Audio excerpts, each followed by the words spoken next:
Okay.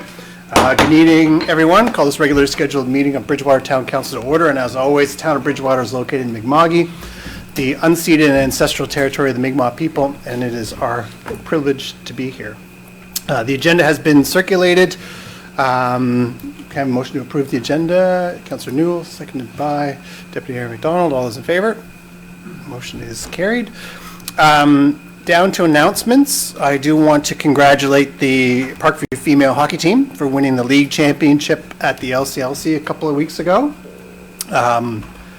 Lots of successes coming from our powerhouse women's sports around the region, so congratulations to them. That was great. We will talk later in the night about the local issue, speaking of Parkview, so I won't say much about that now. Other than I've talked to a number of people who are still kind of feeling this, not sure how to feel. Shock would be the word I think that we're still using. I know council's feeling that too, and staff. I do want to again thank our Bridgewater Police Department, who did some exceptional police work. We had a meeting this morning with our chief and deputy chief, who are actively involved in this themselves. But just to be able to be so quick in responding and doing so before we had any serious issues is, I'm very grateful to have a local police service that is that competent and responsive. So thank you to them. And school returns tomorrow. We'll definitely be thinking of not just the students, but we got to remember our teachers as well, who carry a lot of the burden for those students. So keep them in your thoughts, please. Are there any other announcements? Councillor, why not? Just a reminder, Saturday, this Saturday from 1 to 4 is Built Heritage Day. That'll be hosted at the Bridgewater Fire Department. And think you can even do like research on your homes, tips for heritage conservation, things like that. A lot of work goes into that from the committee that Councillor Newell and I sit on. So we want to thank the committee for that. And that's all happening, Saturday, 1 to 4 at the fire department. Awesome. Are you going to talk about Talk Bridgewater, or someone's going to talk about Talk Bridgewater? Someone was going to, but okay. Well, I have a couple other things. So thank you. I just wanted to mention that the 5K lobster crawl is happening this Saturday, March 28th. It was postponed earlier in the month. It's the second annual. So there's still time to register if you wish. That takes place at the Lunenburg County Lifestyle Center. Starts at 10 a.m. There'll be a 5K walk, run, crawl, however. And so that happens. Its registration is $10 per person. You can go on the website, follow the town's website or your events page to get more information. Also this Saturday, it's Bridgewater's Farmers Market. So they do twice this month, the 14th and again this Saturday, March 28th. The opportunity to support local, buy some bread, pastries, candles, soaps, jewelries, and other great crafts. So that's at our 123 Empire Street. And just mentioned the this week, Wednesday and Thursday, is Talk Bridgewater, so come out. We have two separate days. First is at the South Shore Center, Wednesday from 9 to 1. Stop by to chat with your councillor, mayor. We will be there at the center court, I believe, or down by the food court is the location. By the Tim Hortons. Yeah, By the Tim Hortons. Okay, so you're willing to come out, ask your questions. We'd love to hear from you. And on Thursday in the evening from 6 to 8, we'll be located at the Lunenburg County Lifestyle Center in the Galleria. So we're looking forward to seeing some of the public there. Great, thanks. You're good? I'm good. All right, perfect. Yes, look forward to Talk Bridgewater as we go through budget. There's no other announcements. We are down to delegations and... Councillor. Oh, sorry. Sorry. Yes, Councillor Conklin. I'd like to recognize former resident of Bridgewater, Tyler Nogler, who is the head coach of the St. Mary's Huskies men's hockey team. They just wrapped up a very successful CIS championship tournament. Unfortunately, they did lose in overtime to Trois Rivières, but nonetheless, getting silver medal in all of Canada is pretty impressive. So, Go Huskies. congratulations to Tyler and the rest of the team. Yeah, great. It's awesome. Thank you. Any other announcements? Okay, hearing none, we're down to our delegation. Don Horn is here to talk about young entrepreneur success programs. Don, come on down. Floor is yours. You've got 10 minutes to present to council. Great. Yeah. Your worship, Mayor Mitchell, Yeah. councilors, and I assume staff, thank you very much for the opportunity to give you some information tonight on an exciting new program. I've been very fortunate to start a number of businesses here in our fine province over far too many years. And it has always been my opinion that as any business person, it's always important to give back to your community. I spent a fair amount of time over the last year and a half in Bridgewater on a few other community initiatives. And I will be honest with you, I hadn't spent a lot of time in Bridgewater. In that year and a half, I realized there were some pre-existing relationships. I mentioned Parkview. I've had a 20-year relationship with them going back from a business point of view. Great people, and certainly my heart and prayers go out to your community and Parkview's community in terms of the current situation. But again, it's been my opinion that giving back, and when I looked at some of the relationships that were in place here in Bridgewater and some of the new ones that I was forging over the year and a half, that it made sense that sort of my last gesture as a business person was initiating a new entrepreneur program. So the Young Entrepreneur Success Program is what I will talk to you about tonight. It is a new program. It's important to point out that it is collaborative in nature, not competitive. There's a varied and wide landscape of entrepreneur organizations, not only here in Bridgewater, but on the South Shore, in Nova Scotia, Atlantic Canada, and Canada. So we've talked to a great number of people in the entrepreneur world today. We've met with a number of your leading business people in Bridgewater and community who are very much looking forward to being involved. We have talked to, we felt it was important to engage in existing community organizations, some of which have a entrepreneur program in place. So as I mentioned, this is meant to be collaborative, not competitive.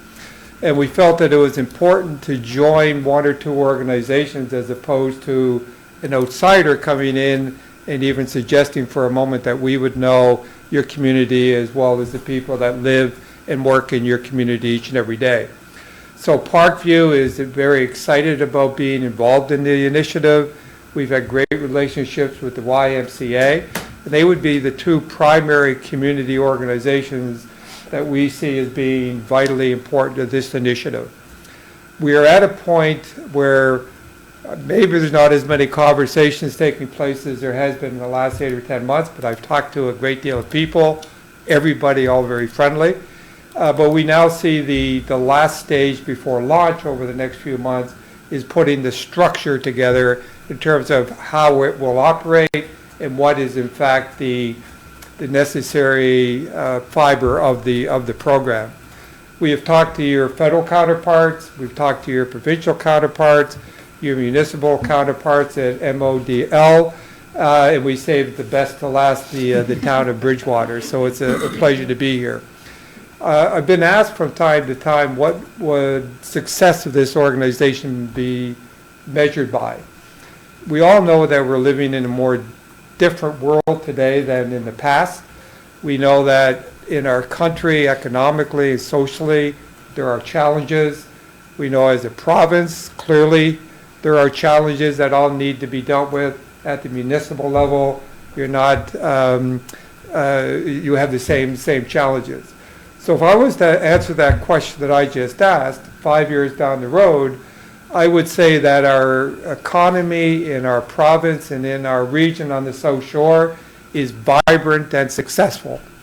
I would also say that there would be many new businesses started by male and female entrepreneurs. Not because of this program, but this program had some legitimate and meaningful role in helping those young people to start their business, to grow their business. It is a widely held opinion that for us to be successful in the long term, we need young entrepreneurs to start businesses. When you look at many of the businesses in your communities today, and you go back to where those businesses started, they were probably male and female entrepreneurs. Those people are getting older, and we need those young people to take over. So I don't wear a watch, but I have a pretty good sense of time. I wanted to give you all of the highlights. Launch-wise, we're probably 4 or 5 months away, and would like to, if you have any questions, be more than happy to answer those for you. And before I do that, if you have any questions, Councillor Fougere, I had the pleasure of sitting with her at the recent Socioeconomic Alliance luncheon probably 5 or 6 weeks ago. She was very nice to invite, well, she didn't really invite me to her table, but I said, unless you're waiting for somebody, it's okay. And we actually, I know some of her family from Dartmouth years ago, so she was very kind to hook me up with Amanda and Sandra, so thank you. Any questions you have? Questions from council? Yeah, you look like you have a question. I was just going to ask, where can we find more information about it? That's a great question, and the answer today is there is not an information source. It would be, I think, premature to have had that developed without being very involved with both Parkview and YMCA in terms of what that structure looks like. So rather than announcing a program that didn't have that structure fully developed, we felt that it would be more important to say, here's the program, here's what it does, here's how you can participate, here's what the benefits are, here's what their long-term goals are. And we're through the consultation process, the information gathering process, so it's that last very important critical step on substance and structure that will answer that question. Other questions from council? So we'll look forward to more news Okay, in a few months. great. And again, thank you very much for your time and enjoy the rest of your meeting. Great, thank Great, you. Thank you. Okay. Thanks, I'm from Hawaii. Okay. Thank you to the councilor for allowing me to get here. Great, thank you. All right. I don't know if there's any other members of the public who wish to speak. I see Mr. Graves is here, but probably as we get down to the transit passes, we may have some questions for you if you don't. Yes, okay. So we're down to correspondence for action. Request from the Royal Canadian Legion to raise the Legion flag from July 21st to 24th in celebration of the Legion's 100th birthday. Down at the community flagpole. Councillor Caldwell. Would you like a motion? Yes, please. I move the town council for the town of Bridgewater approve the request from the Bridgewater Royal Canadian Legion Branch 24 in celebration of its 100th birthday on Friday, July 17, 2026, by raising their flag at the location of Shipyards Landing during the week of July 17, 2026 to July 24th, 2026. Thank you. Seconded by Councillor Wynot. All those in favor? Those opposed? Motion is carried. Thank you. Down to business rising unfinished business. United Way's request for 10,000 free transit passes through the free Bridgewater Transit Pass program. So, Michael, if you want to just come up and I don't know if you have any information that you want to just share. I mean, I know council has some questions. Sure. So I don't know if you want to do questions first or. Well, first I'll say good evening, Yeah. Mayor and Council. Thanks for having me. A while ago, I sent off a letter, and then I did a follow-up letter that I think answers some additional questions. But I'm here to answer whatever you want. So yeah. Sure. Yeah, so I know we've had questions about in terms of the passes. So Yep. we've had some people saying that, you know, they're standing at a bus stop, for example, and someone next to them will say, I've got a bunch of free passes, do you want one? So, you know, I probably would assume that you would agree that that's not how they're supposed to be used. They're not supposed to be a collector's thing that you can then hand out to other people. They should be going to people who need them. So I guess that goes to the question I think a few of us have is, how do you address that? How do we prevent that? How do we know that 10,000 is the number you need, not 9,000, because 1,000 are being Yeah. handed out like that? So hearing that was the first time, and that was on the last council meeting, was the first time I've ever heard that. What we do is everything is based on a relationship. So if we have a relationship with an organization, Souls Harbor, SODA, YMCA, it doesn't matter the organization. We rely on them to communicate what we need to the clients that they serve, because we don't know who the clients are. So we trust them to uphold the spirit of the program. And that spirit is, if you are a person who will whose lives will be improved greatly because of you're getting a pass, then those passes are for those people. They're not for people that have money, or not for people that really don't need them. They're for people that really need the passes. And what we don't want to have happen is people staying in place. So if they don't have access to the passes, they don't go out because they can't.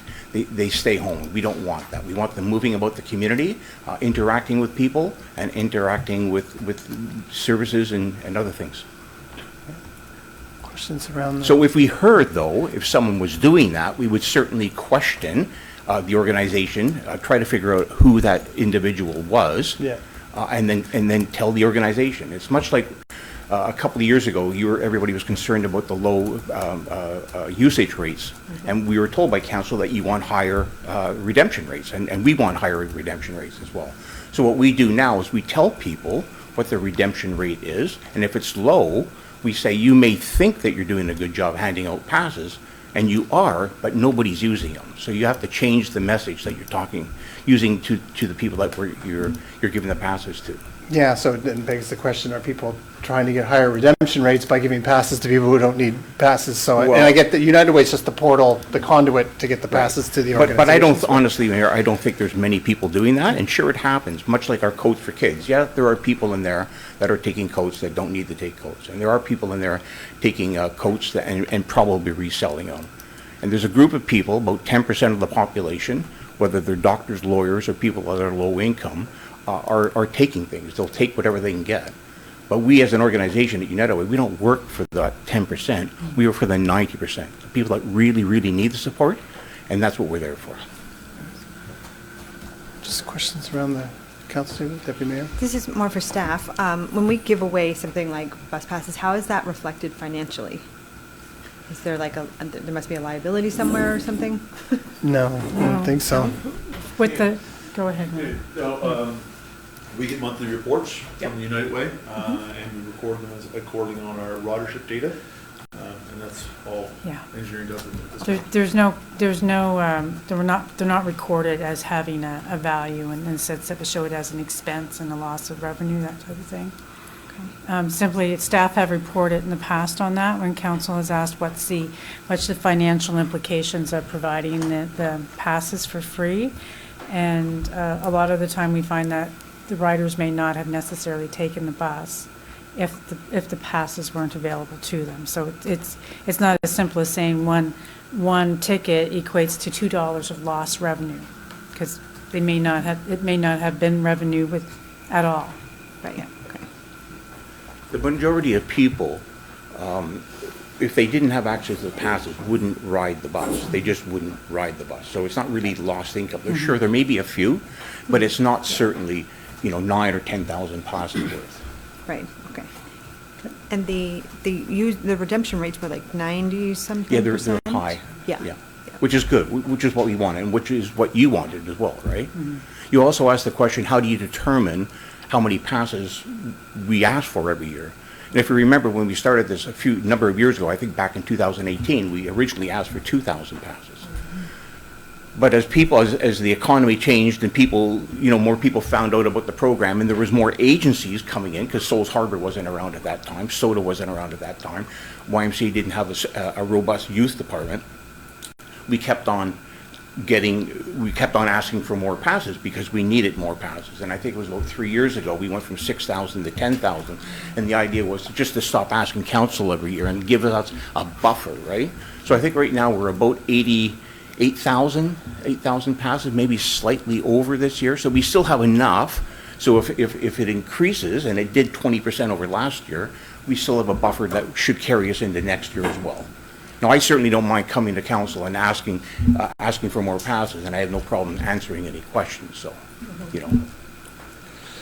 That we know, yes, Councilor Pritchard. Yeah, thank you for coming and being here to answer the questions. I guess my question would be, we're in the early stages of partnering with Modal and looking at the transit review and what that would look like. Is it too early to determine how these passes would impact expanding our transit service, or is it still, we don't foresee any issues with?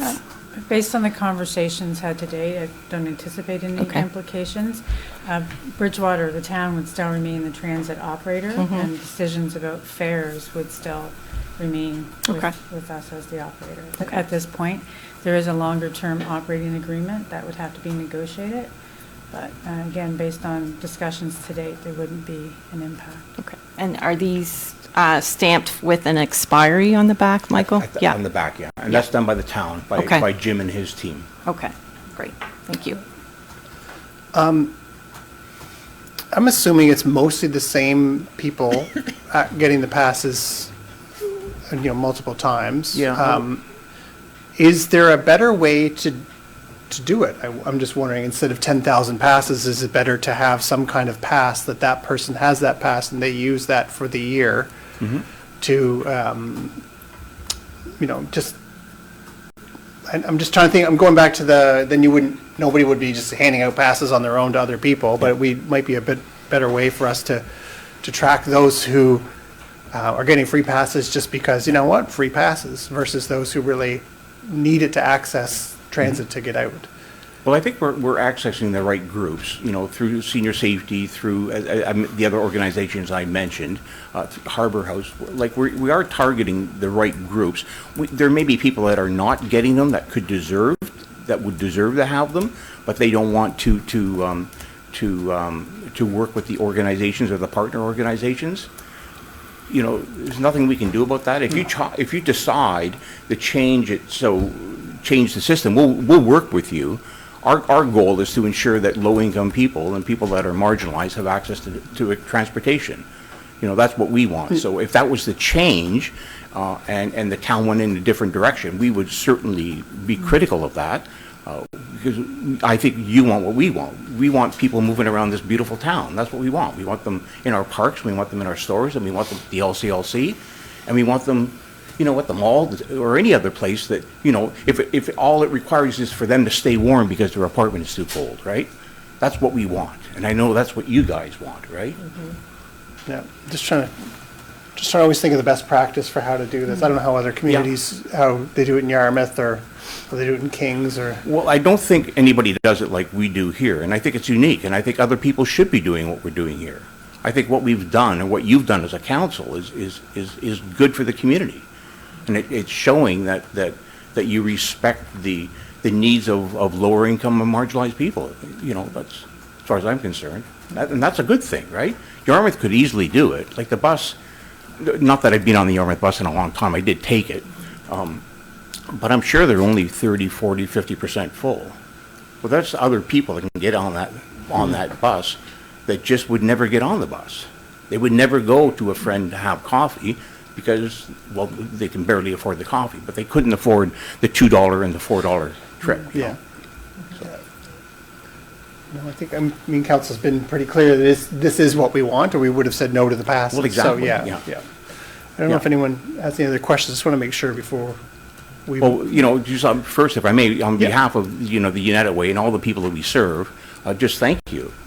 We appreciate it. This is a good program, and thanks for taking it up. Thank you. Are there any other questions on this? No? I'll make a motion. Yes, please, yeah.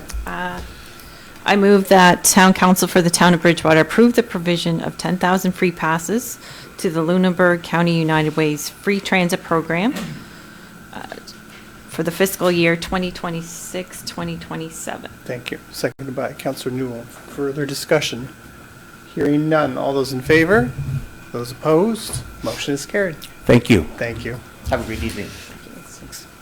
Down to 10.2, amendment to section 7.6 CPI annual adjustments for personnel policies and procedures manual, and we will welcome our Director of Finance. Good evening. The report that's provided is a result of a policy that we have that gives our staff who meet satisfactory performance an adjustment for CPI on an annual basis.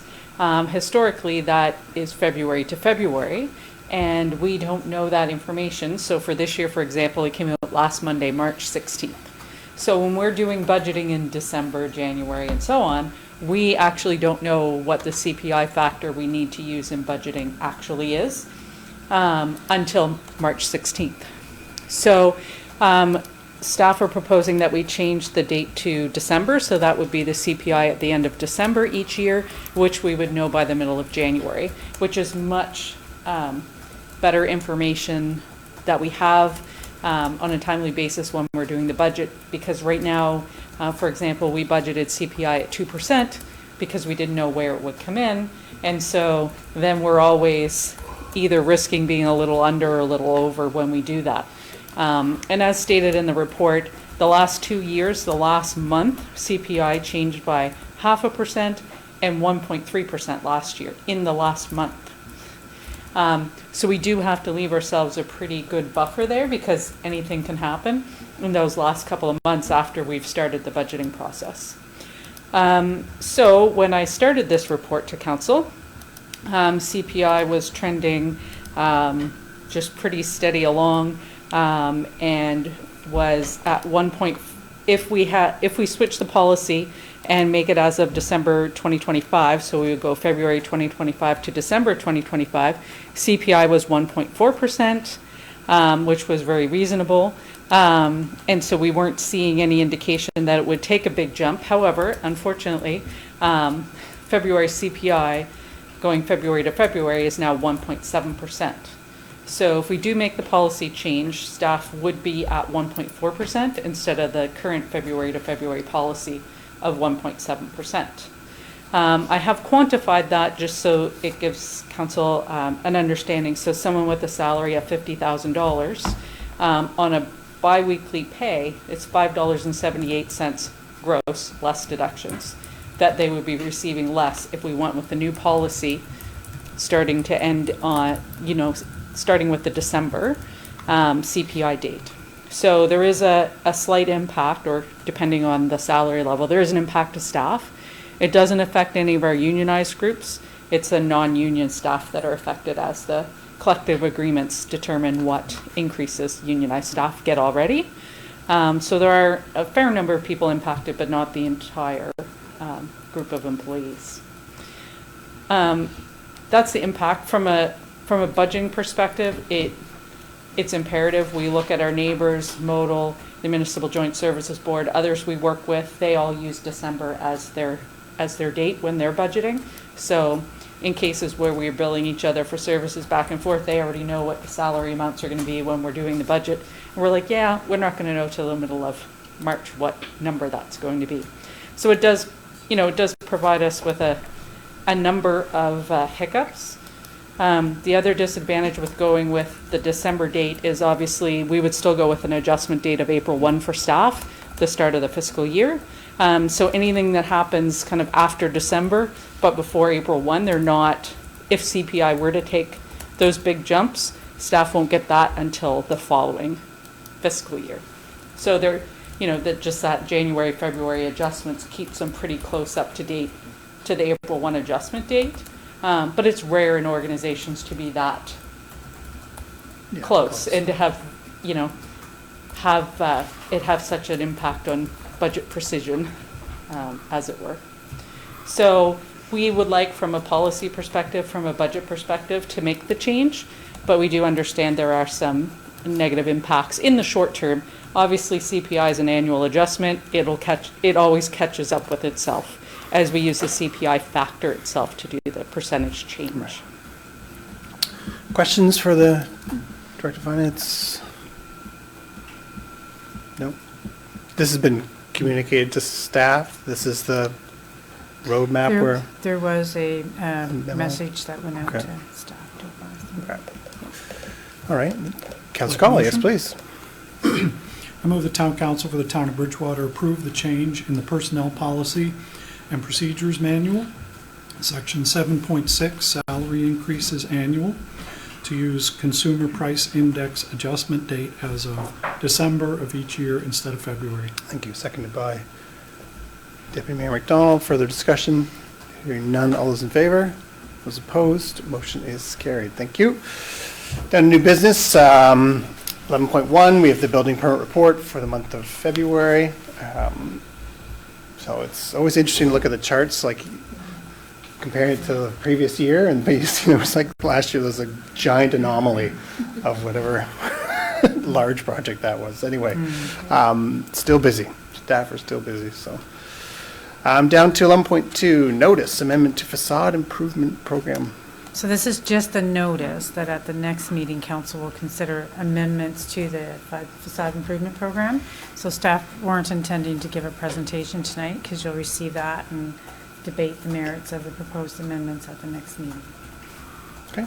Any questions on that?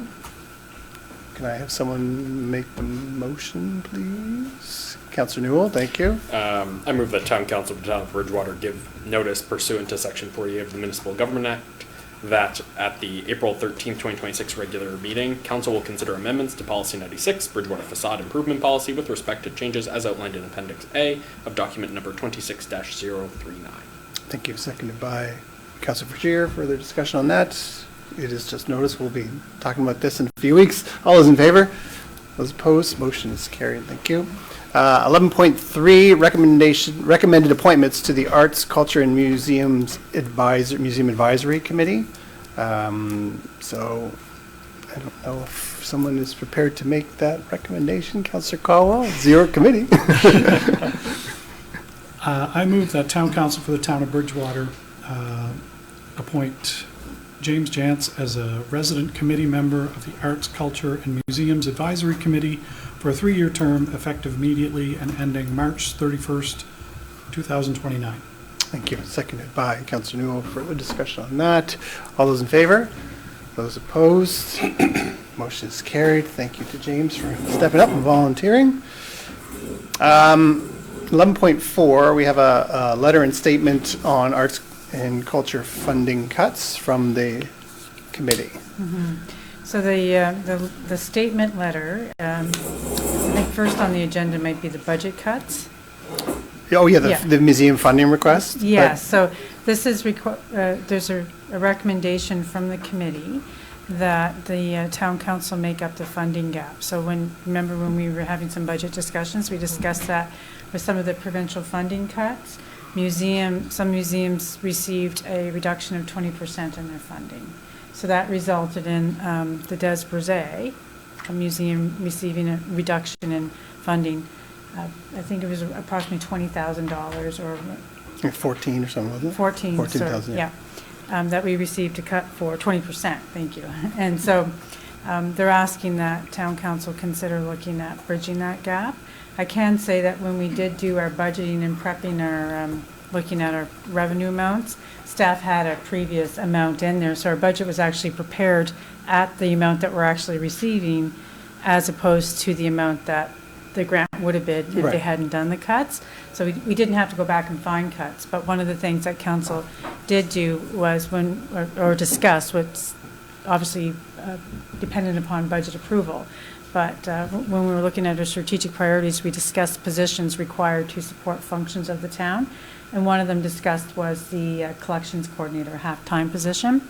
And at that time, it was identified that there were some other impacts with the Wild Carding Museum closing and the town no longer having to provide that administrative support, which then freed up some capacity at the other at the museum, at the Des Brisay building. That would enable us to reevaluate what resource requirements we would need for the collections. So we did pull that out of the budget, and council decided that until we understand the funding and until we do that engagement with the community, we wanted to pull that out. So they do reference that in the letter, that they were hoping that bridging that gap would enable some focus on the collections. But there have been the decision to pull that has been more than just about funding. It's been about evaluating the capacity, no longer operating the wild carding, and the community engagement piece that we're going to undertake as well. Okay, thank you. I don't know if there's any questions on that piece. Okay, we've kind of talked about it already as a council anyway. Yeah, so then the other piece. So that is the other piece of the statement that they have made, which is more about a position on the provincial government's cuts to funding of the arts, culture, and museum sectors. And that's a recommendation from the committee to council. And the committee is an advisory committee, and as such, the committee can recommend that there be statements or positions taken by the town, but it's ultimately council's decision with respects to whether a statement is presented or not. Thoughts or questions or comments around the table? Councillor Caldwell? I will say, because I was at the meeting, I'll share that I shared with the committee at the time some reservations I had about the request, because I think there should be a clear delineation of responsibilities between, I think that council and staff should be the sole voice speaking on behalf of the town when it comes to issues with other levels of government. But that said, I don't necessarily disagree with the letter's sentiment, and the committee is very passionate about the issue and very well-meaning, and they were very insistent that we bring this to council, and yeah, they're very, very passionate about the issue, and certainly their heart's in the right place. I mean, they don't want to see cuts to arts, right? So anyway, that was my report from the committee. Thank you. I don't know if there's more comments. Deputy Mayor, yeah. I know, I first of all want to acknowledge the staff and the volunteers that are very, very dedicated in supporting the Des Brisay Museum, and I understand that the cuts that they're facing must have felt very personal, because they do really invest a lot of time and energy into what they do, and I really felt for them when I heard about the cuts. I sat with that letter for a while, and I couldn't quite put my finger on how I was feeling about it. I agree. We all saw those cuts, and I think we all had some questions and some concerns. I'm not sure that those cuts, there's anyone that they didn't kind of impact in some way. And we're all sitting back saying, well, you know, it has to be someone, but there's no one that's the right, you know, there's no departments that's the right department to make cuts in. It never is. Government doesn't fund undeserving organizations, so it's always a deserving organization that feels the cuts when they're necessary. I have really, and I'm hoping there might be some conversation around the table, because I'm feeling uncomfortable with council making a statement for the 9,000 residents of Bridgewater to say how those residents feel about provincial budget cuts, because I don't feel that I have the information from 9,000 people to represent that. I know there's work being done at NSFM, and I know individuals are contacting MLA and the Premier's office and so on, and you know that communication is happening. But I've been feeling a little bit uncomfortable with it, and I'm hoping somebody will either put my mind at ease or maybe be on the same page. But I was just feeling a little bit uncomfortable with saying, you know, on behalf of 9,000 residents, we don't like your budget cuts, because they're all going to impact different people in different ways and have different effects. I know, I mean, municipalities themselves have seen the impact of cuts. You know, tens of millions of dollars of grants and programs that were cut. So I'm the same. Like it's it's not, like, I feel for the arts community, absolutely, and you're right, like, they're passionate, it's very clear they're passionate, as they should be, that's great, I applaud that. And I think everyone around the table, like, we have funded arts and culture, we fund the museum.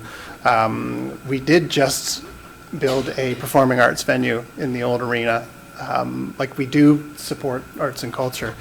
But I'm wrestling with the same, which is I haven't gone through the provincial budget line by line. So I couldn't, with any kind of confidence or authority, say, if you cut this more, that would have a lesser impact, then you could replace some of the funding here.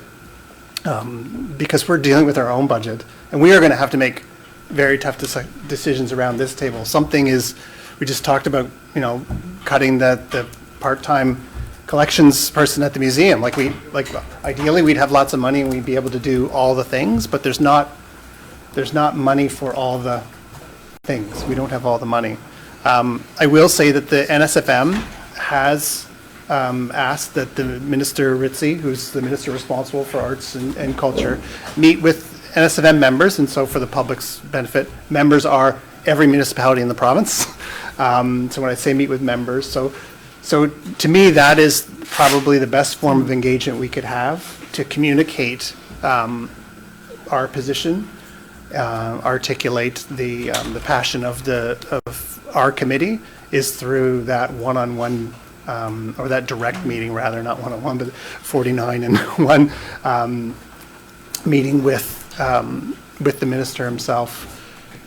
Because if there's a finite amount of money, and if you replenish it over here, there has to be a cut somewhere else. Infrastructure is our number one priority in the town of Bridgewater, and we've already seen infrastructure programs cut. So I'm worried that if we ask for one, the other will be cut. We can't actually fund the museum if we don't continue to grow and generate more revenue from an expanding tax base. So it's kind of a catch-22. But for me, I think that that best path for engagement to articulate this is through the Nova Scotia Federation of Municipalities with the minister directly. That's kind of where I'm sitting. And I'm struggling with some of the content in the letter. There's some of it I'm kind of struggling, like, it's, again, they're passionate and they're direct. But I'm struggling with lines like, this represents a systematic decimation of Nova Scotia's cultural identity. And I'm struggling with that, because if the difference between 2020 funding and 2026 funding is totally erasing our cultural identity, then I think we have an issue with our cultural identity. So I think it's important that we articulate to the minister, articulate to the premier our concerns, while making sure that we're basing that on certainly for our community. I can't speak for other communities, but the impact on our community. For us, we've been very deliberate. The Des Brisés Museum is not closing. We are going to take on a community engagement so that we can enhance the offering of the Des Brisés. So it's not going anywhere, and I've been very clear that we'll figure out the wildcarding mill. Province has been very open with me that if you want to come up with a plan for the wildcarding mill, we will listen to any ideas you have. So it's not like it's being removed from its site and hidden away. It's going to be there, and we will have a conversation and figure this out. But again, right now, I think the best avenue for us to engage the province is through the NSFM with all 49 municipalities. But that's just me. I'm happy to hear everyone else's thoughts on that. Councillor Newell. Sure. I think I agree with both the mayor and the deputy mayor. I'm a big believer that sometimes stronger language doesn't necessarily result into the reaction I think folks want. I think sometimes the softer, maybe more respectful language is sometimes a more effective course forward. And I think I agree with a lot of sentiments around the table. I'm wondering, is that something like, what would be the best course of action if the council agrees that the best if best for them to reach out to NSFM or Advocate, like, is that something we would put forward as a motion, or do we just, I'm not sure what the, if we were to give direction, if that would be the direction we gave, how we would do that. So we have, Councillor Caldwell is on that committee, and when there is an NSFM meeting with Minister Ritchie, as member municipalities, you can be at that meeting. It'll be a virtual meeting just because there's a bunch of us, but the municipality is the member. So councillors can all be on these calls, and it would be a great opportunity for our representative, for example, or any member of council that's spoken to the committee, to get their information and relay that through to the minister directly. So that's a great question. That would get it there for sure. Asking all the questions. Yeah. So yeah, we wouldn't need a motion of council for that. We'd make sure that when that date is set, that we certainly would invite Councillor Caldwell if he's available for that. Otherwise, he would probably share the information with someone else on council to articulate that. So if I may, I'm of course interested in what everyone else has to say, but that's the course of action I think would be best, that we would encourage folks to leverage Councillor Caldwell and work with the NSFM. Did you want to? I don't know, I was just going to say, it would have to be a council representative, a member of NSFM that would. Yeah, so it couldn't be a member of the committee other than Councillor Caldwell because of who the members of the NSFM are. Yes, thank you. So I don't. Just want to make sure anyone else has any comments. So do we need to action letter, or we should be writing back to the committee to say that we're going to? Yeah, I think engage. council, you don't have to take any action with respects to the recommendation. They are making a recommendation that you accept that, but if you don't, no action will be taken, but we can advise the committee that council will ensure that, the concerns with respects to the impacts are discussed at the Nova Scotia Federation of Municipalities table at the appropriate time when that issue is brought forward and discussed by the membership. Okay. Yeah. So I will communicate that with Councillor Caldwell to the chair of the committee, that we will engage if everyone's okay with that. Seeing nodding heads. Okay. Good. Thank you. 11.5, secondment of privacy officer to the MJSB. I thought I saw him here. Did I see the privacy officer? Not very private. You're right there. It's a public meeting. Now they know. It's all part of our subtle I message. feel like you should only be at in-camera meetings. Good evening, Mayor and Council. This is a recommendation to authorize the Chief Administrative Officer to enter into a secondment agreement with the Municipal Joint Services Board to second the Town of Bridgewater Privacy Officer to the MJSB for a period not to exceed 2 years. As you know, over the past 5 years, we've been investing in our work on privacy, and the Town of Bridgewater is in pretty good shape, but with the recent passing of Bill C-150, it will come into force on the 1st of April 2027. It's not just our municipality that needs to comply, it is all of the regional partners. So some of the key changes introduced by Bill 150 include a privacy impact assessment requirement for any new project that involves the use of personal information, a privacy management program for each municipality, which we now have, and the Privacy Commissioner will have oversight and enforcement on privacy issues within municipalities, so that's a new change. The secondment agreement, there's 3 highlights. I just want to highlight the Privacy and Data Protection Officer will serve as a champion for privacy and data protection within the municipal partners and will ensure organizational-wide compliance with privacy-related responsibilities. The secondment agreement is intended to go from the 1st of April of this year till the 31st of March of 2028. And the Privacy Officer will in fact remain an employee of the Town of Bridgewater throughout. The total cost of the Town of Bridgewater on an annual basis is 10% of the overall cost, which for 2026 is about $13,750. Prepared to answer any questions. Thank you. Questions for, yes, Councillor Newell? I understand that this change is being made because we've done a lot of the work already, and so our partner municipalities, there's a great opportunity for us to share that knowledge, and they're taking advantage of that resource. I take it we don't anticipate there be any impacts on work that we need to be done through by doing this? Yeah. So the whole plan here was that we brought our privacy framework up to it's almost completely all the categories are almost completely green. So most of the work has been done.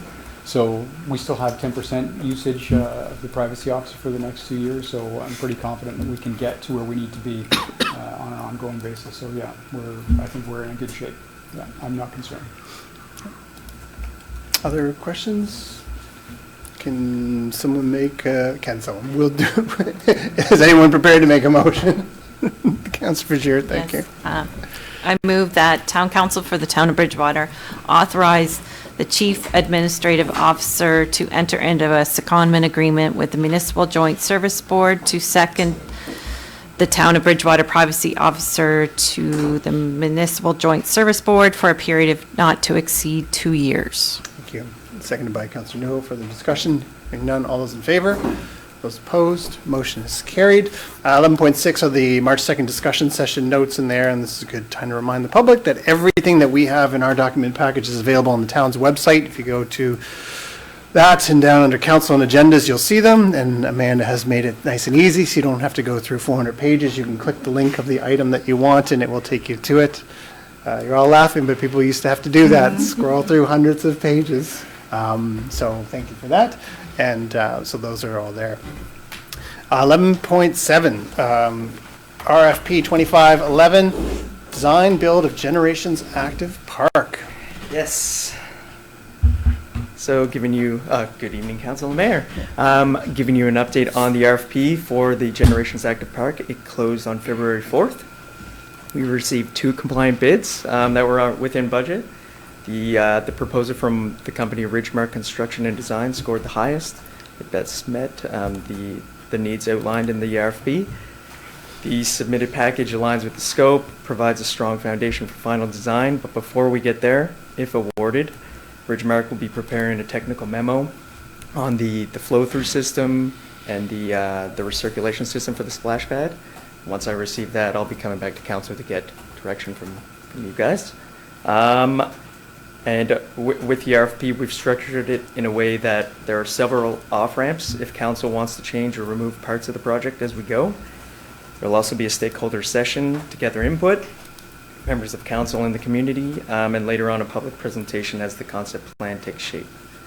Since the servicing of this site isn't as straightforward, staff proposed that Public Works Group do the install of the in-ground services to the pavilion location. And this cost would be approximately $115,000 net HST. But with the $200,000 we have in funding from the community's culture, tourism, and heritage that we received, we're still within the overall budget. And so to move forward, we're asking council to consider 2 options. 1, to award RFP 2025-11 to Ridgemark Construction for a cost of $1,109,712.05 net HST, with town completing the required in-ground service installations. This is staff's recommendation. And number 2, we could award the design, but only construct the accessible playground using the funding available and defer the splash pad and pavilion until additional funding sources open up in the future. This option would cost, in the end, approximately $454,299 net HST after applying the funding. Okay.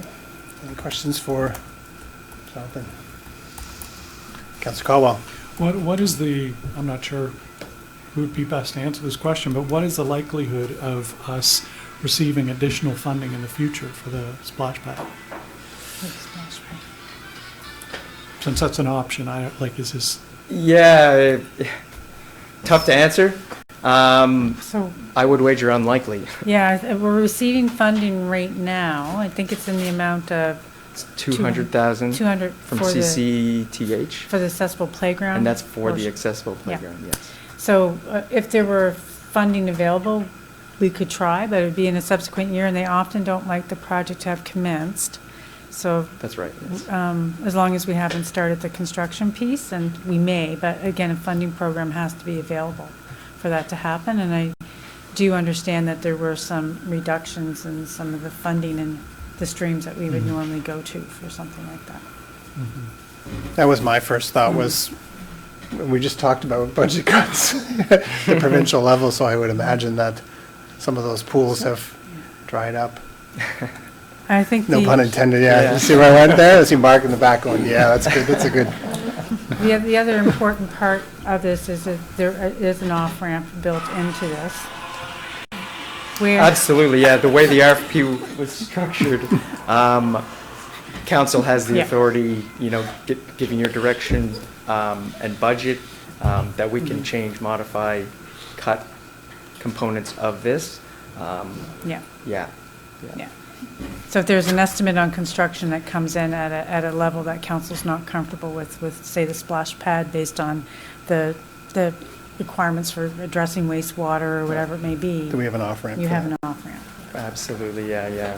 And, they have, I would maybe call it a concept of a concept plan to fit the submission requirements. They've provided elements of a splash pad, an accessible playground, pavilion, but to get into further details at this time.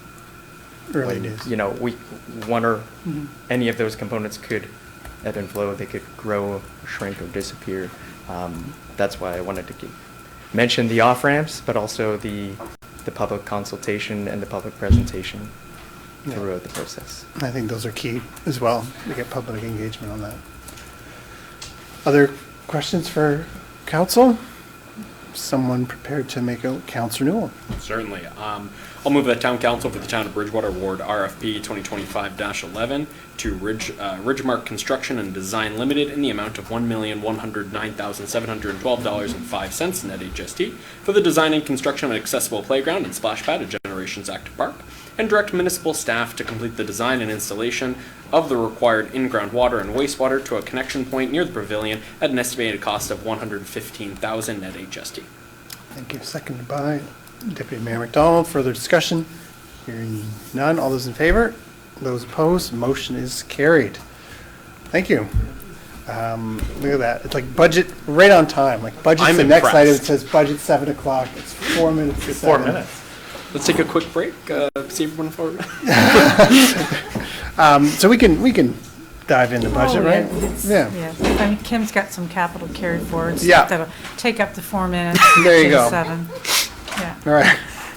According to the CAO, you have 4 minutes to go Yeah. through capital carry forwards. Setting the stage. Kim always brings the things for us to buy, Yeah.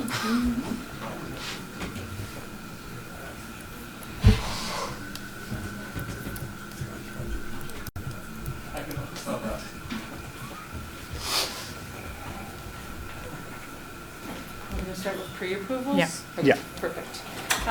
Sorry, there's a lot of things on the agenda. So for pre-approvals, staff always go through the list of things that they would like to get started as soon as possible.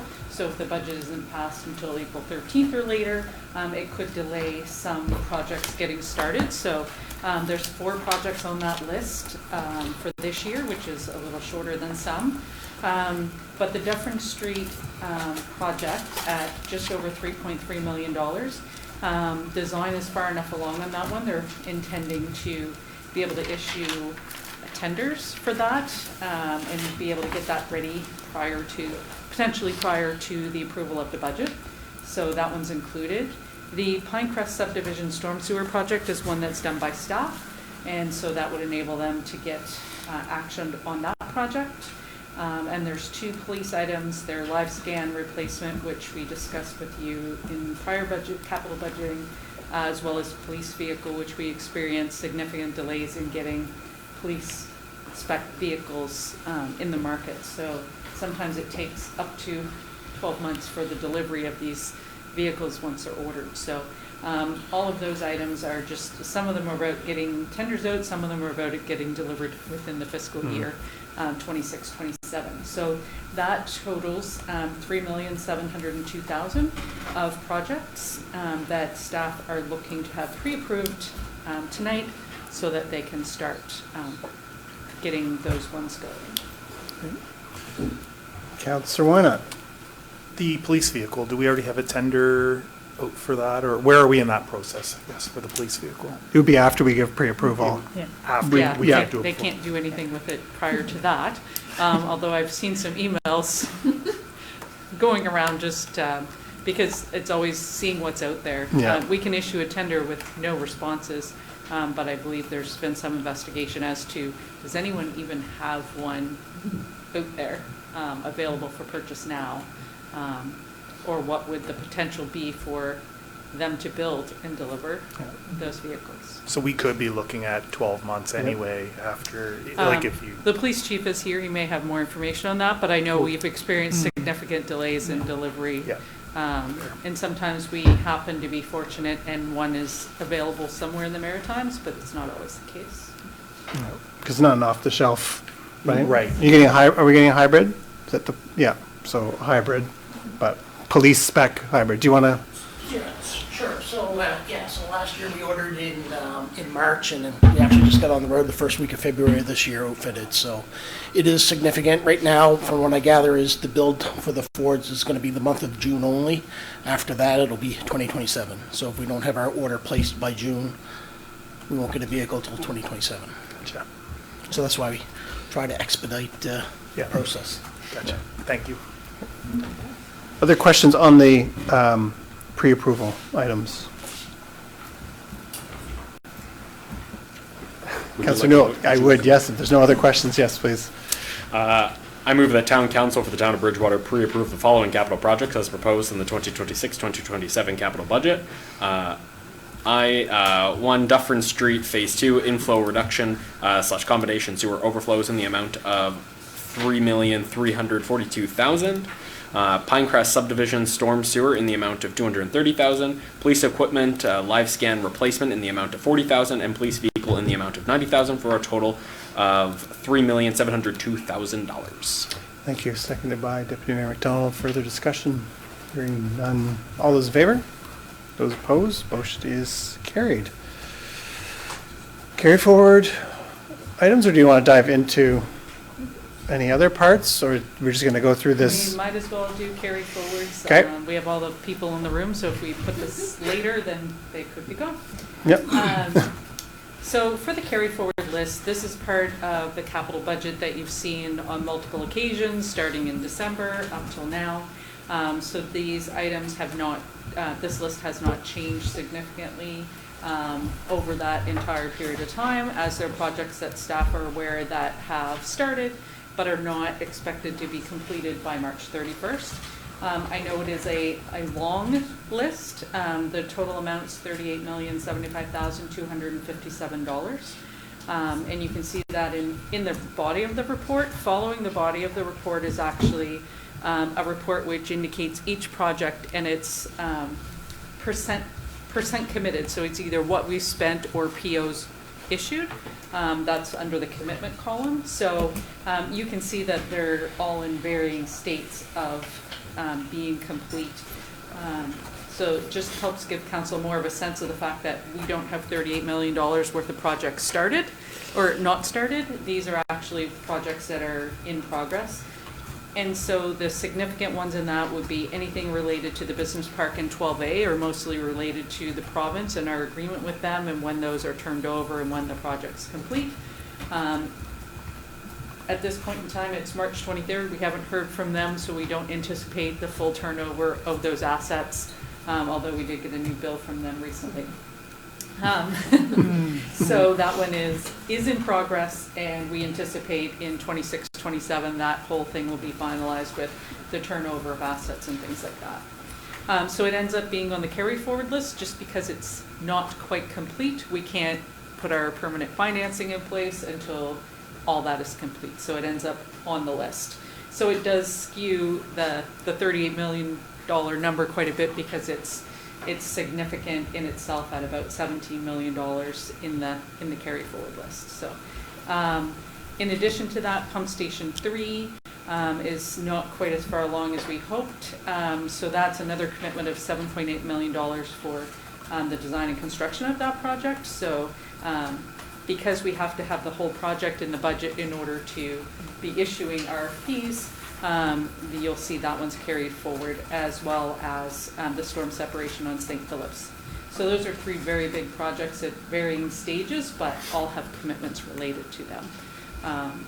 Otherwise, there's just various projects on the list that have some level of commitment related to them already. Hopefully the percentage helped you understand that a little better. Questions on the capital carry forward items? If not, is someone prepared to make a motion? Councillor Newell? No one else wants to make these motions. I move that town council for the town of Bridgewater approve the list of carried forwards of the 2025-2026 capital projects budget to the 2026-2027 fiscal year as outlined in document number 26-001I for a total amount of $38,775,257. Thank you. Seconded by Councillor Frazier. Further discussion? Hearing none. All those in favor? Those opposed? Motion is carried. I think what we'll do is, because we do have people here with presentations and stuff, so I think what we'll do is we'll have Jill come up from MJSB, then we'll have Marta, and then we have fire, and then we'll have police. Just because you guys look so comfortable in your vest, Danny, you just... These chairs do not fit.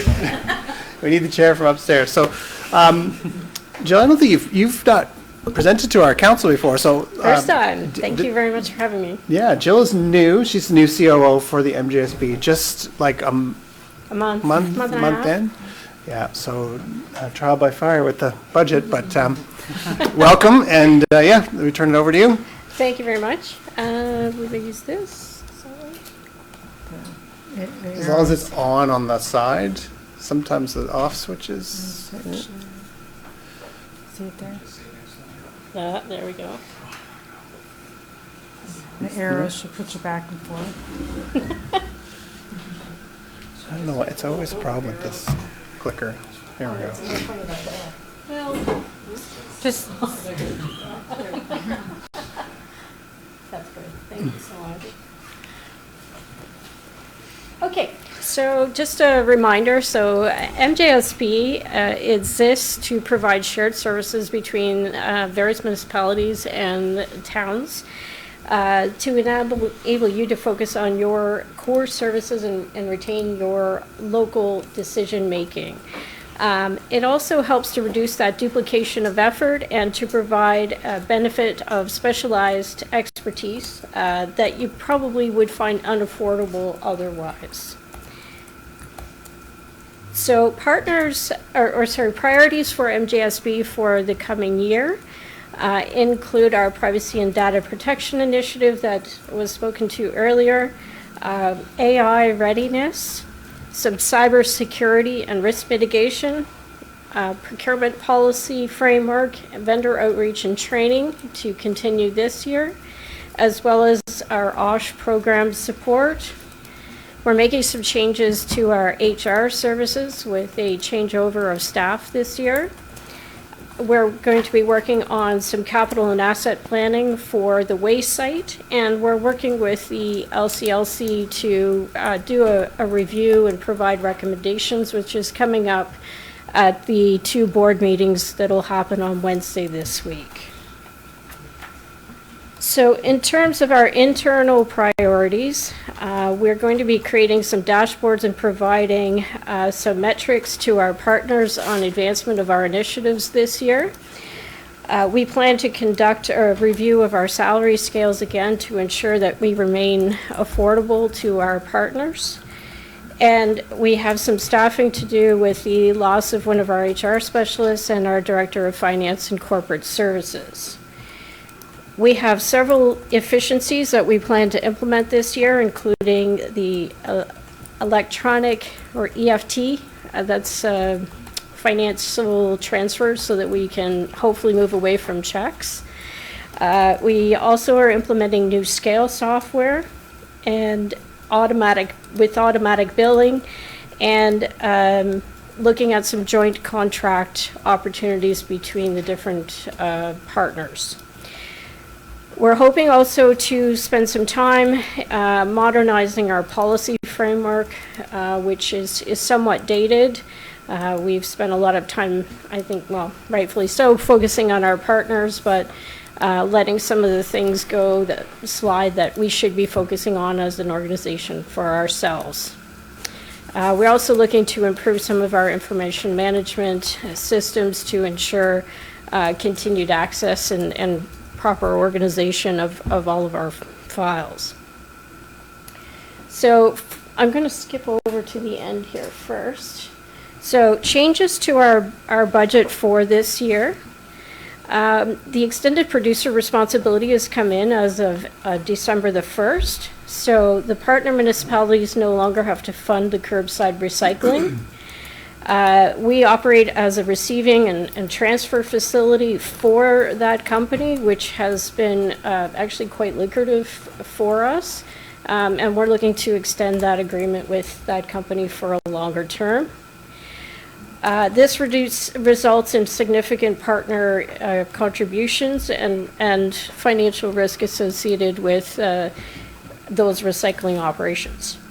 Our tipping fees have been held fairly steady at 2.5% increase this year, which is lower than CPI.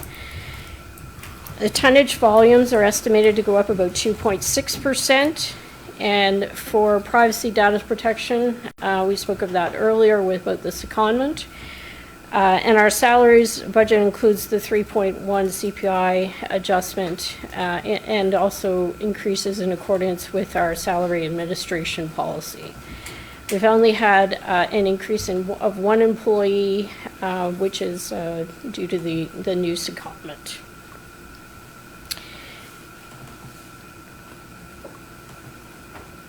Okay.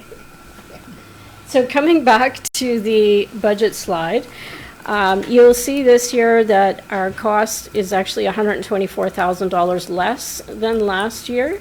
And that is primarily due to the effect of EPR.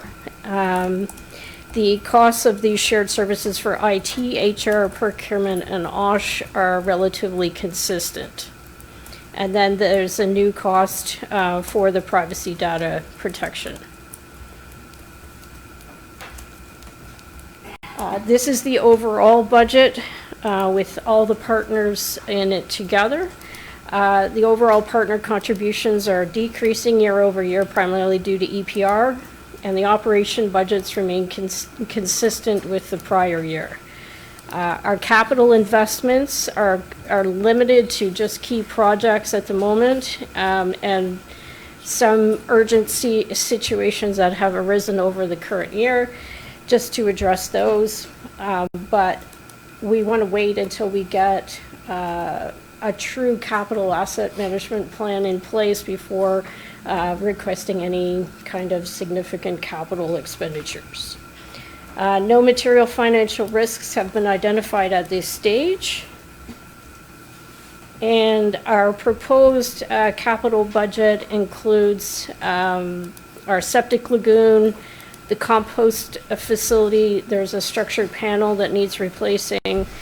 Our service vehicle is from 2016 and needs replacing. Site road resurfacing, some tires, and public bin replacement. We cycle one of the bins out each year. They get heavy wear. And then some site security and infrastructure improvements for a total of $445,000. The previous 3-year budgets, we had budgeted removals from or withdrawals from our reserve fund. However, they were not required. We were able to operate within the operating budget without drawing down on our capital. That is all. Now open to questions. All right, questions from council? We've got some members of the MJSB board here. I don't know if they have anything to add. We remember our finance committee over here. Councillor Conklin is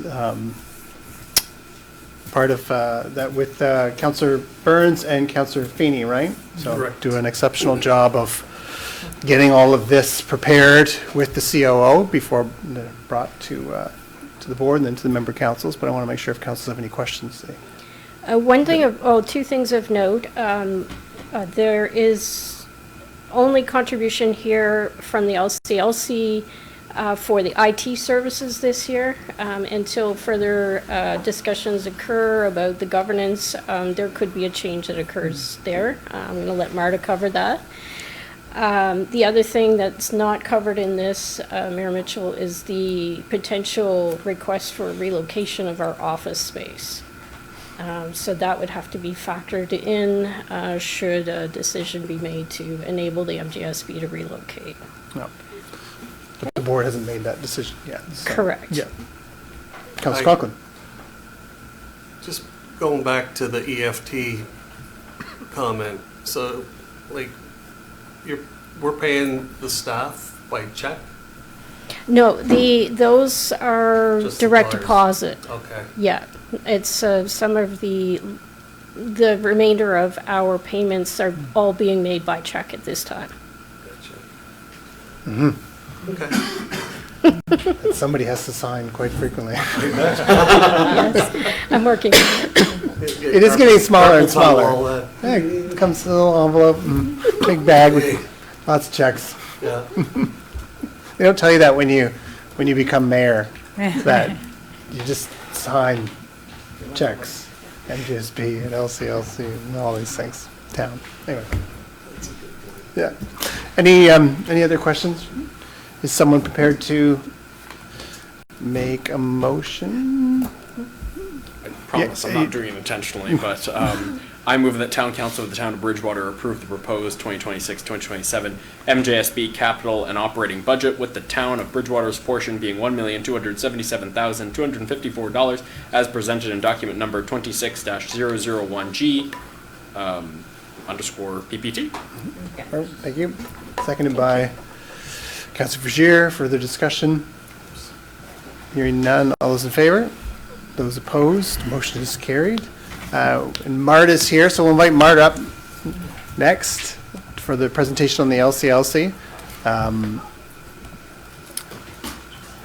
Yeah, she's coming up. Just, I would encourage people to learn more about the Municipal Joint Service Board and the work we do with the multiple municipalities that are members of that, because it does create some efficiencies and save us some money. And so it sounds like a big number, but it would be bigger if we didn't do it this way. So that's good.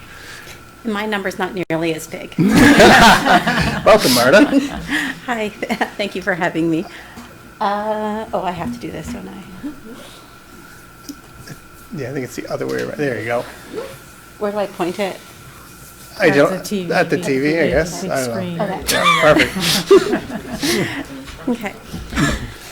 So over the past 8 months, the board undertook a strategic planning process to help guide the direction of the LCLC for the coming 3 to 4 years. As such, we have a new mission statement, which is to enhance the quality of life for all residents by providing a space for accessible and diverse sport, recreation, and leisure opportunities. And a revised vision statement, which is the LCLC is a regional hub for sport, recreation, and leisure. As such, this has helped guide the priorities to inform our budget. So as part of our strategic planning process, the board identified some key strategic pillars that will help guide the work for the coming years for the LCLC. So on the screen here are the 5 strategic pillars, which is health and wellness, equity, diversity, inclusion, and accessibility, organizational excellence, governance, and partnerships. Within these pillars, they represent the main focus or the framework for decision-making and budget allocation, and under each of these has specific action items that will direct, I guess, my job for the next few years. So moving in to celebrate some of our successes. So here are a few highlights from the 24-25 year. Since we're not complete this year, we don't have our final numbers yet. But this just reflects some of the great participation in our programs and number of visitors to our facility, which we've already far exceeded this number this year. So we're busy. We have a lot of people and a lot of folks coming into our programs.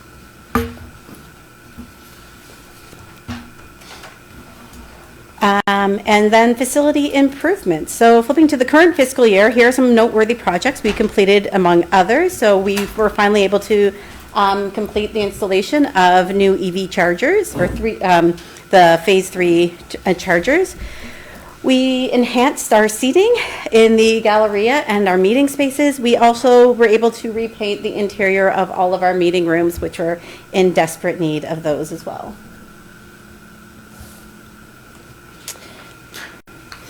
We also received a lot of grant funding, so all of our money doesn't come from our municipal partners. We do open our hands and beg. And so this slide highlights our grant funding for the 25-26 fiscal year, with the exception of one project that was a carryover. So really, in total, there's over $200,000 worth of grants on this slide. So we have our new electric Zamboni, which will be arriving this summer. We have purchased skate aids and helmets and sticks and pucks so that we can supply or provide equipment for those that don't have it to participate in our programs. We are in the process of developing a new website, which will be launched in the coming weeks. And we were able to provide some accessibility equipment within the aquatic center, and we still have a little bit more to do on this. We'll be having some updated signage in the center, in the aquatic center as well.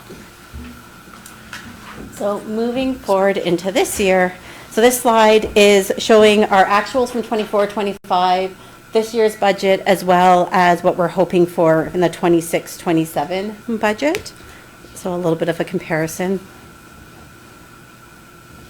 And then this is our actual asks for this year. One big reduction that you'll notice is that last year the special events revenue was quite high, but that was for the 55 plus games. So this year it's significantly reduced, as we are not doing that this year or in the next couple of years. We're going to take a break. It was a great success, but it was a lot of work. Yeah. It was a lot of work, for sure. Unless do you have questions? Do you want me to go all the way through, or do you have questions at the end? Oh, people will put up their hand if they have questions. Okay, perfect. Yeah, well, Councilor Collins, maybe I you shouldn't have have asked. Hi, Margaret. Hi. 25-26 actuals, how far out are we from getting those? Well, we're almost done the year. It will be a couple of months. We are projecting a bit of a surplus this year, but we don't have our exact numbers yet. So is it like fairly close to the budgeted amounts? Like, And for our revenues, we're doing pretty well for our revenues. We're actually, some things are exceeding, some are a little bit under, but we are, with the one exception of the advertising from, we were hoping to get some naming right sponsorship in 25-26, which hasn't panned out, but we are still hopeful for next year. We have cleaned up a lot of our, Travis has worked really hard on, we had a lot of outstanding invoices and lack of clarity on some of the agreements. And so we've been working and cleaning up that. Yeah. So there is some advertising revenue to be recognized in this year, but not what we had been hoping for. okay, thanks. On to expenditures. So again, this is 24-25 actuals, the 25-26 budget, and then what we are hoping for in this year. So the next slide looks at this a little closer. As you can see, the biggest expenditure is our wages, is our people power. This year we'll have a 4.1% increase, which reflects both the minimum wage increase and the CPI wage adjustment. We've also included the full finance manager position. So last year we had only budgeted for a partial position. We didn't fill it just with a lot of the transition and such that was happening with the MJSB and uncertainty around what the relationship would be. So we are moving forward to fill that position this year. We've accounted for one additional custodian position and hopefully to be able to recruit more lifeguards so that we can have additional lifeguard hours to support our operational needs. On the operational side, some notable expenditures. Our IT costs are high, but this is mostly for licensing software and our MJSB service agreement. And the other one to note is our banking fees and charges are quite high, so we're going to be looking at consolidating some of these services to reduce these costs in this coming year.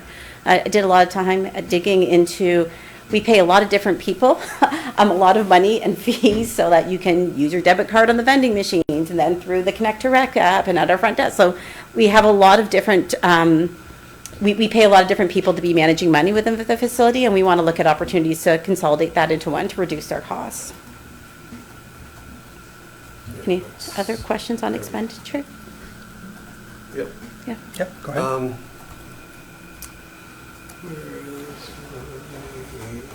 Sorry, I had it bookmarked somewhere.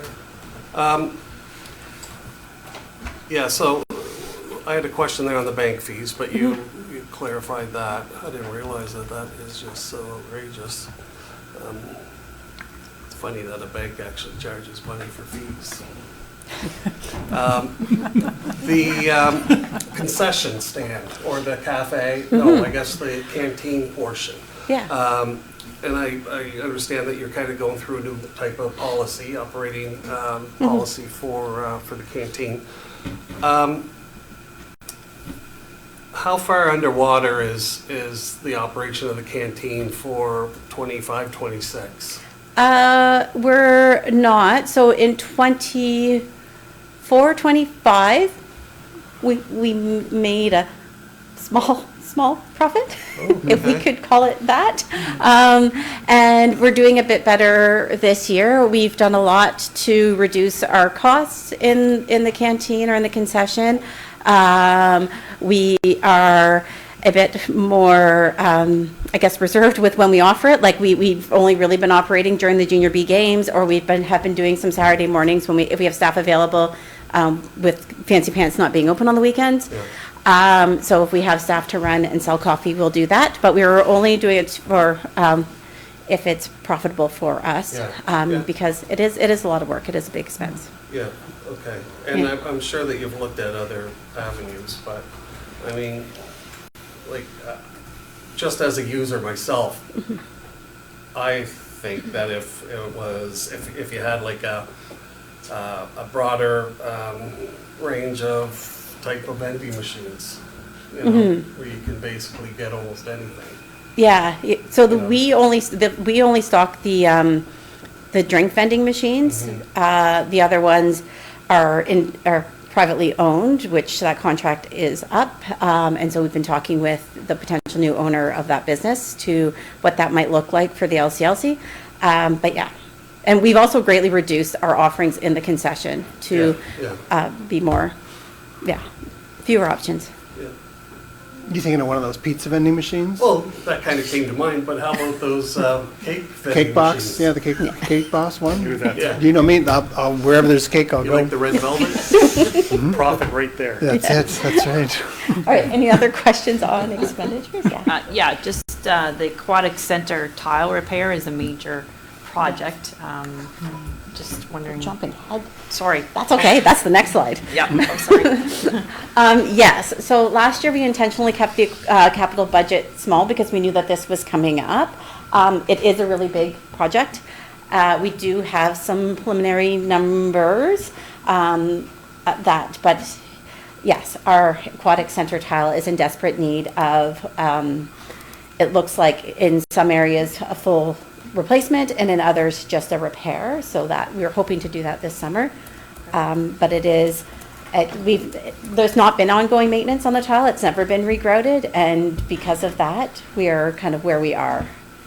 Just a follow-up, where it is a major project, have you built in like a contingency fee or like allowed for? Like a reserve, you mean? Yeah. Like contingency into the budget number? Yeah. Yes. Yes, you have? Okay, just because a large project. Yeah, and we're hoping for funding, but the likelihood of getting funding this year is, I'm going to guess, slim to none. We were, CCTH was very good to us last year, so I don't know how successful we'll be this year for And funding just on that project. One other, on the video surveillance upgrade, so is that upgrading the existing or adding to the existing? No, we scaled back our ask on that because our capital project list or number was so high. So our video recording network or whatever is at end of life and needs replacement. So it is to replace some essential equipment right now. We do need to upgrade. We are still original, that's the original to the facility. So we would like to expand the security cameras and system within this facility, but this year it's just for equipment. All right.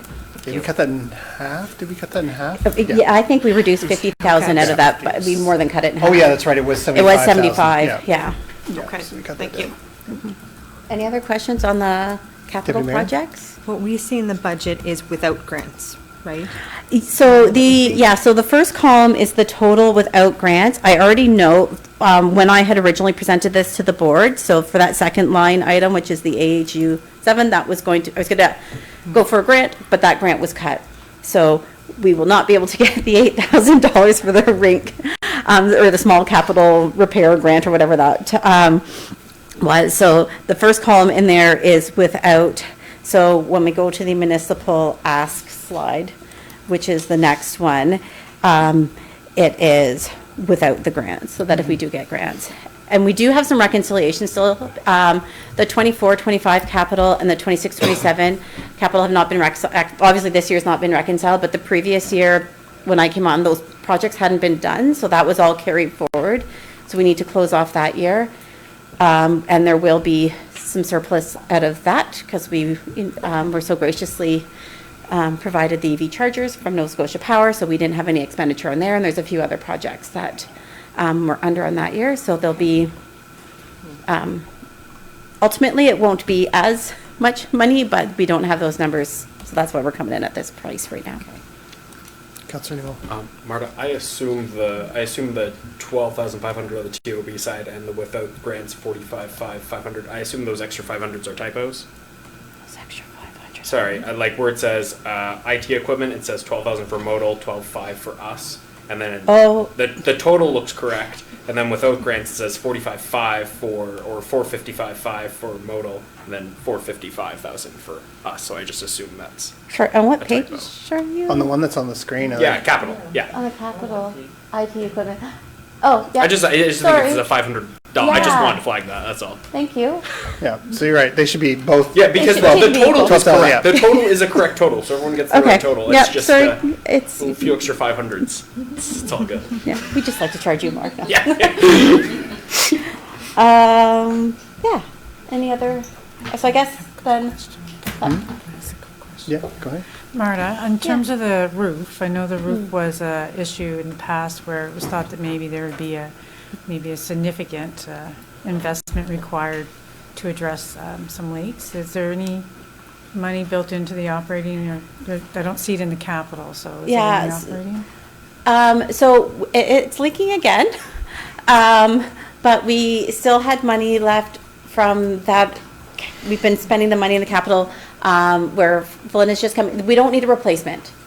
So they've just been repairing as needed on the roof. So hopefully we can cover, if there's any more, we'll be able to cover with operating. It's not been significant, the repairs, but as we have leaks, we call them, they come, they fix. And it's mainly in the library area? Oh, no. Okay, We're it's more than into that. Okay. the bathrooms on the, in the Galleria. Okay. There's some leaks. Custodial closet, our office. It's really nice listening to dripping water in buckets during the day. But no roof replacement? No roof replacement, just Okay. repairs. Okay. Any questions? No? You can keep going. Last one. That was the last one? This, well, this is the well. last This, so one. this is our request. This is our ask. You do have your so with your, the town of Bridgewater side is the operating plus the capital and your debenture, which goes through there. And there you go. Any questions? Councillor Conklin. Just wondering if the board or commission has considered structuring the memberships so that if you have a postal code outside of the two stakeholders outside of Bridgewater or Modal, there would be a higher membership fee. It's been discussed. Yeah. And I think that there'd be a lot of, I think that there'd be, there would be challenges doing that, because you would then be relying on your front counter staff to have people provide proof of address, which would mean that people would have to have rent receipts, bill receipts, or whatever, or, invoices with their address on that. So, administratively, it's very challenging. I would encourage politically, but it's definitely been discussions that have been had. Yeah, okay. I'm not sure there are any facilities in Nova Scotia that do that, that practice that, but I do know that there are several in Canada, in Ontario, actually. So I'm not sure how they manage that administratively, but it makes sense to me, really, if it's, you know, the citizens or the residents of Modal and Bridgewater are basically funding the whole operation there, then they should either get a discount on the fees or there should be a premium on the non-residents. Or we find a way for the other municipal units who have heavy users from their communities to contribute to the operation of the facility. So I know that I've had conversations with a couple of elected officials from other communities to just basically say, our two municipal units cannot fund something where a high percentage of your users are getting without contributing to it. Like, to your point, you could either do the postal code thing or you can contribute to the regional facility. So I feel like that's a conversation that we have to continue to pursue. Just like I think that multiple other municipalities should be in the MJSB. I think there's value there. So, we'll see. Do we collect, do you already collect that data? Like, do we know, like, what portion of people, at least generally, or when they set up their account or their membership, like, do we know who at least was in Bridgewater and Yes, need some updating? yes-ish. So the board had asked me to do that, and I very painstakingly did it. But our system doesn't automatically do it, because you might say, I live in Bridgewater, I live in Lunenburg, but you're actually outside of town limits. And then it also, your postal code, you might have a Lunenburg postal code, but actually live in MODL. So I spent a lot of time looking at street addresses on maps, Google Maps, to find out where the boundaries were. So I can tell you that we have membership all the way from Shelburne up to Hubbard's. So I do have data from this past fall looking at that. But, people will say, I live in here, I live there, but they don't actually. So yes and no. We could be a bit stricter when people are forming memberships, but. Because do you just ask them anecdotally, like, what the region is, or we get or their they just do address? it if you go online and sign up for membership, you have to put it in, and I know too that, like, when I go put my address in something, Canada Post thinks that I live in New Germany, but I don't. I live in Stanley Section, so some things automatically will correct. So So yes and no. Is that answer? I also forgot to mention, reflected in the budget is not whatever ends up with the MGSB governance review structure, however we change in the next little bit, that is not reflected in here. So if there are any service fees or agreements, that price, there would potentially be budget cost implications of that.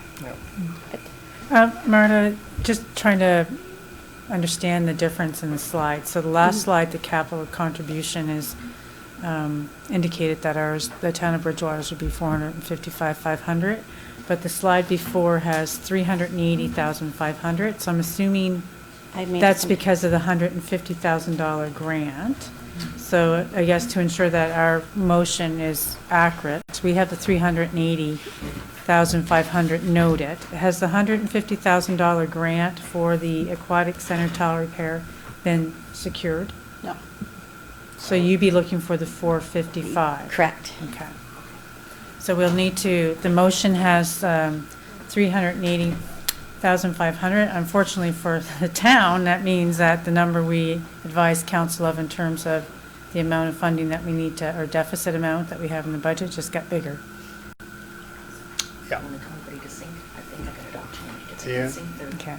You have it all, you have the number chain? Just to note is, again, I actually don't think the 455.5 is correct. I think it's 455,000, not 455,000. Yes, it is, 455,000. Okay, Yeah, perfect. thank you, yes. That say 5 it's just keeps 500. carrying over. I try. Every little bit counts. Keep going. Let's go in the hallway and let's start working on this. Okay, yeah, so if you refresh it's close it, go back, depends. So it should be how you're accessing it. 455,000. Yeah, so not 455,500. But our budget had 380,500. All right. Any other questions for Marta? I'm going to give my little speech about how we're looking for creative ways to deal with budgets provincially and nationally, and you could dramatically impact healthcare savings if you increased provincial funding and federal funding to recreation facilities. The cost of a heart attack and a stroke is, upwards of $1 million plus. And if we had, and definitely the facility prevents multiple heart attacks and strokes. So you're saving, across this province, I bet you're saving many, many tens of millions of dollars in healthcare, but it's not reflected in a balanced funding of recreation. Imagine when you look at the contribution from the two municipal units, let's just do the operational, right? $1 million each. If we could get provincial funding to enhance the program, and we could offer $0 memberships to everyone in Lunenburg County, getting more people active while simultaneously having massive impacts on healthcare in a positive way. But that's my... You just have to give us more money in staffing. Yeah, but we would have more money in staffing because we wouldn't have $1 million in operating from each municipality. We'd be able to put some lesser money into more staffing. Anyway, I think this is the stage we're in now we've been talking about budgets at all orders of government, but things like that, if you can do some preventative measures by investing in something else, the payoff is so much greater. So in my head, if I say that here, someone will take that and run with it. But anyway, someone prepared to make a motion? Councillor Caldwell. I move the town council for the town of Bridgewater approve the proposed 2026-27 LCLC capital and operating budget for the town of Bridgewater's portion being $988,470 for operating, $455,500 for capital, for a total contribution by the town of $1,494,010 as presented in document 26-001K. I think it just needs to be 455,000, right? Is the other number correct, though? Yes. Okay. I was able to do that before the meeting. All right, yeah, we just had the extra 500 on there, so just 455,000, seconded by Councillor Wynot. Further discussion? All those in favor? Those opposed? Motion is carried. Thank you, Marta. Okay. To budget. So how do you want to do this? Like, just you and Kim gonna go through it, and when we have questions for fire and police, we'll call them up when we... So, I think we'll do okay. that. When we do have a revised PowerPoint presentation, and really what's changed in it, just so the council is aware, is I think it starts in slide, 37, I believe, maybe. Yep, okay, 36, as where we're going to be focused. We went through the budget document last meeting with council, with the exception of fire and police and the LCLC and the Joint Services Board. So we just received the LCLC and the Joint Services Board, so we have police and we have fire representatives here tonight to answer any questions you may have with respects to their budget and what's new within that budget. And so we had basically advised council that based on the budget presented, that the budget was showing an operating deficit of $306,730. Now we have to add to that $79,000 because we were using the $380,000 number, which assumed that the $150,000 grant was secured for the tile. So now we're up to $385,000. Is it not 74,500, not 79,000? Unfortunately, the 8,000 of grant funding was in that original, Oh. we only had 376,000 in the capital, as that's what we were Yeah. provided with most recently. Yeah. So yeah, it's actually 79,000. Yeah. I was doing the math back there and sending it to Dane. So 385,730 is what our gap is to get there. So we had left council at the last meeting with a number of items with respects to possible options, I guess, to look at that are in the baseline, as well as additions that could be considered. So the additions are all new, and of course you could go right to those and say that there's some that we don't want to do, but also within the baseline itself, what are some of the options that we have to provide some cuts. So we did provide that to council, and we based on the strategic leadership's review of them, categorize them into least impactful and more impactful. or higher impact. And of course, council may have your own perspective on what that is as well. Tonight, we also have provided a couple additional slides that you'll see after that. So based on the meeting, at the last meeting we had, council was asked to raise questions, if you had questions, to prepare those, but also just kind of, you know, explore some possibilities. So we did indicate that we would bring that back to a public session to say, kind of, here's some of the suggestions that have been kind of tossed around as what would be the impact if we did this and what for that. So you can see that we've added on slide 40. Yeah, it's right there. Yeah. We have March 23A column, 23B, and then 23C. So based on some of the feedback, those were some of the areas that were questioned about what would happen if we were to look at some reductions there. So we're prepared to go through that with you tonight as well. And they should be familiar to you, since we haven't seen them. And then we also looked at revenue, and there were some suggestions about what could be some possible revenue sources. So some questions were asked about transfer tax, and we budget 500,000. Could we increase that to 600? There is transit advertising, and could we increase that? And then there's the tax rate. So we did give you that option as well if you increase the tax rate. Just one of the things to remember with increasing revenue sources without them being guaranteed, there's a risk in that if we don't realize it, then we'll have to try to find those cuts later on in the year as well.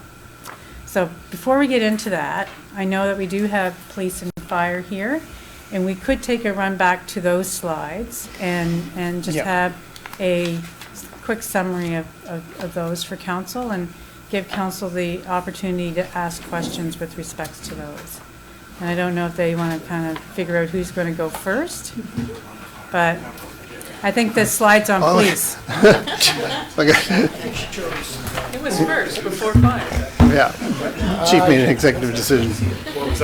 Evening, Your Worship and Council. I'm just going to run through the major additions and deletions. On the revenue side, we have a $30,000 reduction this year. That was a result of grants from Department of Justice for training and computer hardware for ICE investigations. That was a one-time shot last year from the province. Then under expenses, we actually budgeted last year $10,000 for being part of the town review. That was not done at the police service. During our strategic plan this January, it was decided that one of the priorities in the strategic plan was to do an internal operational review. So we did leave that $10,000 in for 26-27. We added $85,000 to HR and IT. We had a small budget for the Joint Services Board to get some computer or IT support. Last year, we had it to increase a civilian staff member by 1 in the coming year.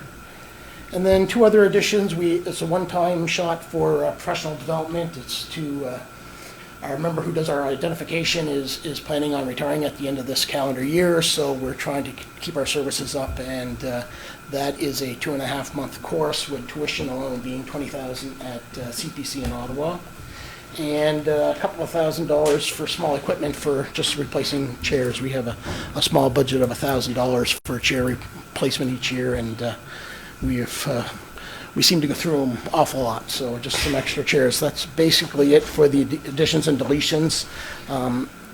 Other than, of course, the collective agreement obligations, which is, I think, around $169,000 for underneath the collective agreement for salaries and benefits. Mm-hmm. So not a lot of change in the operational side other than the increasing of a civilian staff member. Questions for, difficult questions for the chief? Yeah. Hit me. Deputy Mayor. What are you doing to the chairs? Yeah. Well, they're set in 24/7. Some guys are big, some guys are wide, like even here. The handles, the arms take a beating. Yeah. Yeah, I don't think. Unfortunately, each chair I think we buy are extra supported, so they're like $700 a piece. Maybe we should invest in like the standing desks. We have a number of them. Or a ball. Just sit on a ball. Yep. How about armless chairs? Hold the ball. We've done that too. They're eventually armless. Yes. Yeah, yeah. But yeah, questions for? I know someone's gonna have watched this council meeting and heard you say for the revenue doing, I heard the words ICE investigation.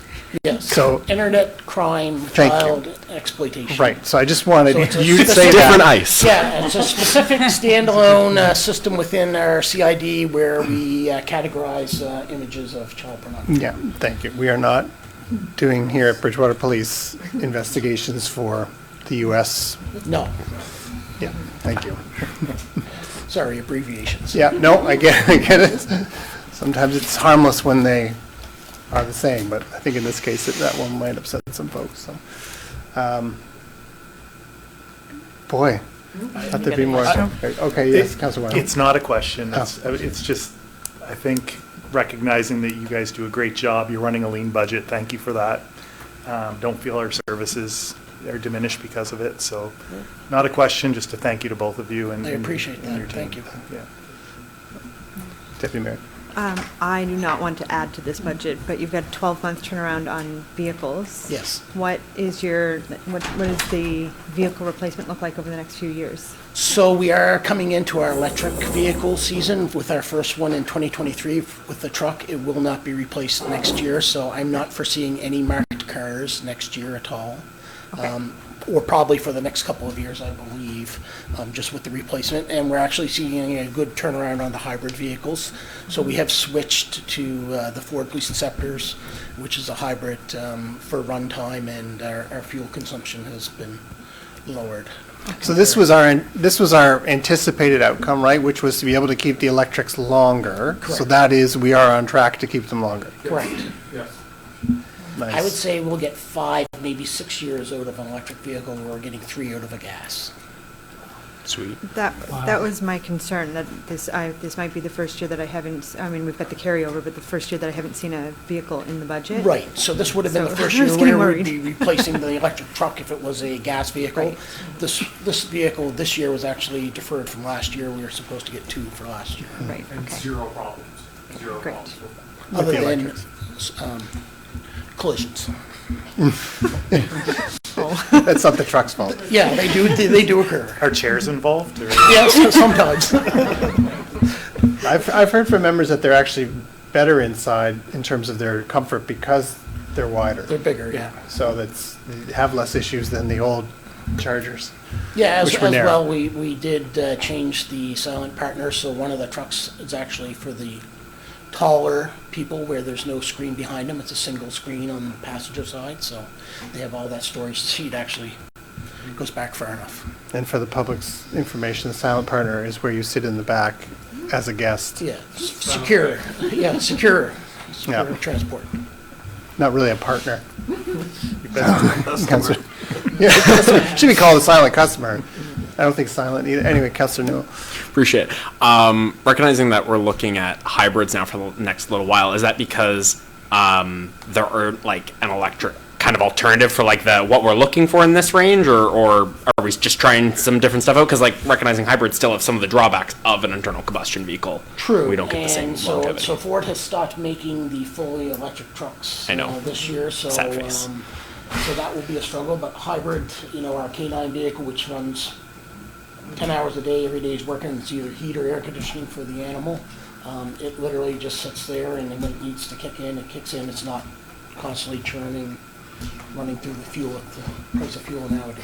So it is a good option so far that we figured. Now mechanically, we haven't got to that. We just actually started our first patrol one in February of this year. So. Be interesting to track that. Yeah, very much so. Other questions? Okay. Yeah. Thank you. Easy. Although I will say, not a big list of additions and some deletions, which is Yeah. good. And to Councillor Wynot's, it's pretty lean, right? It's mostly wages and Wages, yeah. Wages and chairs. and chairs, yeah, and And a position. So basically, it's the addition of a position and collective bargaining wages. yeah. And in terms of uniformed officers, we increased that how often in the last 20 years? So since 2020, we've increased it by one, and that was with the new traffic position 3 Right. years ago. And prior to that, we hadn't increased it in... There was none yet. Yeah, in the Yeah. 2000s, we hadn't increased it. So Now, we've there increased are it. 3 positions that are sponsored by the province that are paid for. That was an increase to our service. But overall, members on the road doing proactive Yeah. policing duties in Bridgewater, it's, One since the 1990s. yes. Wow. Yeah. So, yeah, you do more with less, so thank you. Thank you. Fire, so I'm not yelling fire, but just questions. Gotta do that softly. I don't know if you guys want to come up and just kind of run through some of the additions and deletions, or? So those are shown on the screen there, and council also has on page 29 the full budget. So we've been kind of directing to kind of what's new is in the budget this year.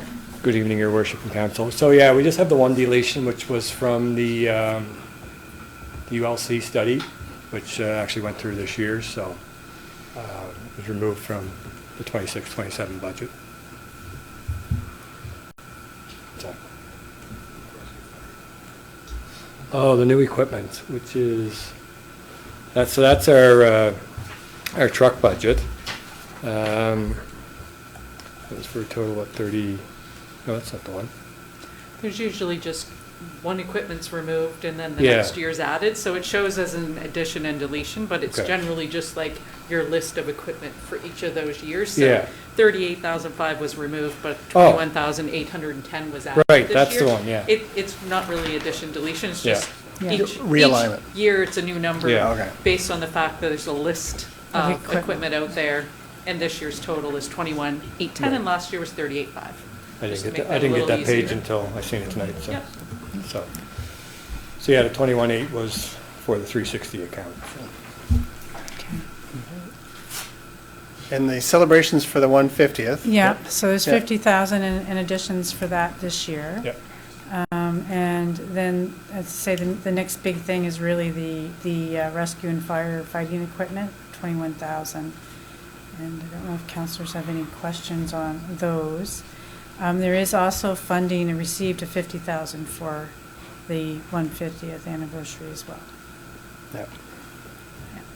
Deputy Mayor? The truck purchase was in the last fiscal year? The capital, Yeah. we Oh, gave right. pre-approval for that. Yeah, like a Right. couple Yes. months ago. So so. that, Committed. it's coming, Ordered. what year? 2 years, yeah. Yeah, yeah, so we had to really order it far in advance, yeah. Yeah. Councilor Neal? Sure. Just out of curiosity, what is the, it's not a large item, but what's the fire department band money spent on? Recognize that it increased by about $1,000 on the baseline. That's an answer, a question I can't answer.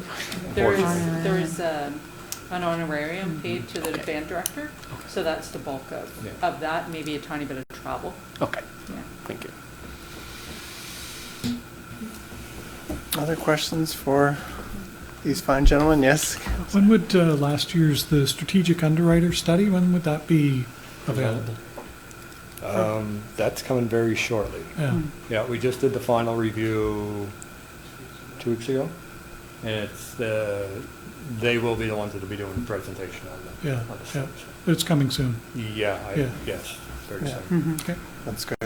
Question. And a timeline, I would say probably within a month, I'm hoping, so. Okay. Great. That's good.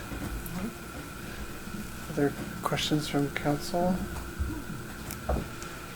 It's an easy night for you folks.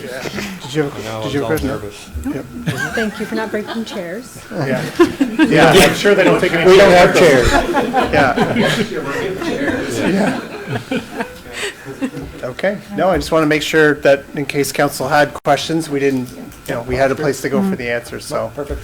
Short and sweet, I guess. Thank you for that. Appreciate it, thank you. Okay, thank you, gentlemen. Okay. So if we want to roll back to slide 40, and as I mentioned, there's $385,000 that the budget is in a deficit position for. So some of the options that were presented, and of course, there may be others in addition to this. We talked about you can look at your tax rate, although council did give a directive to prepare the budget without an increase there. You can look at reserve funding. And we also had that you could look at partners' budgets that were recommended. Council did approve the LCLC and the joint services. So it's really about what's new, a cut reduction in service levels, which would be into your baseline, reserves, reserve funding as well, or revenue sources. So last week, we gave you some options, and we did receive some feedback and some questions about that. So slide 40 is kind of the start of that, with some feedback that was given. So there were some suggestions when we talked about grants to organization. That was being increased by $33,000, and that was because of a request by the food bank for funding to support their operation. And it was suggested maybe we could reduce that amount. So the amount of $3,000 was kind of thrown out there, but council could go anywhere from $33,000 to zero, right? So, and then regional growth management, we did put $65,000 in the budget for this. I will note that this would assume that Moda would have to do the same thing and meet that. I'm not aware of anything in their budget. The budget's a little bit larger, so it may be a little bit easier for them to find funds throughout the year if initiatives were determined. By the time budgets are approved and those conversations are had by the committee, it may be a few months out. So the suggestion was, could we reduce that to reflect that $65,000 would be probably like 12 months of our share of the work, whereas it might only be 9 months of our share of work. So we could reduce it by 15. We could also start it halfway through the fiscal year or go to the fall. So there was a suggestion of 15, and there was also a suggestion that maybe we cut it in half, so that we would start midway through the year and have some time for some conversations about what those next steps actually are that we would need this money for. Deputy Mayor. Is it reasonable to say that over the summer, a lot isn't going to happen? So if we say we're waiting until the fall before we're going to see any expenditures, that's fairly reasonable, isn't it? I think that we could say that we would take up to the fall to have the conversations about starting to spend that, right? Right, yeah. Because if we wait till fall to have the conversations, we're probably not spending anything. Yeah, Right. Yeah. So that would be kind of the halfway mark of 32,500.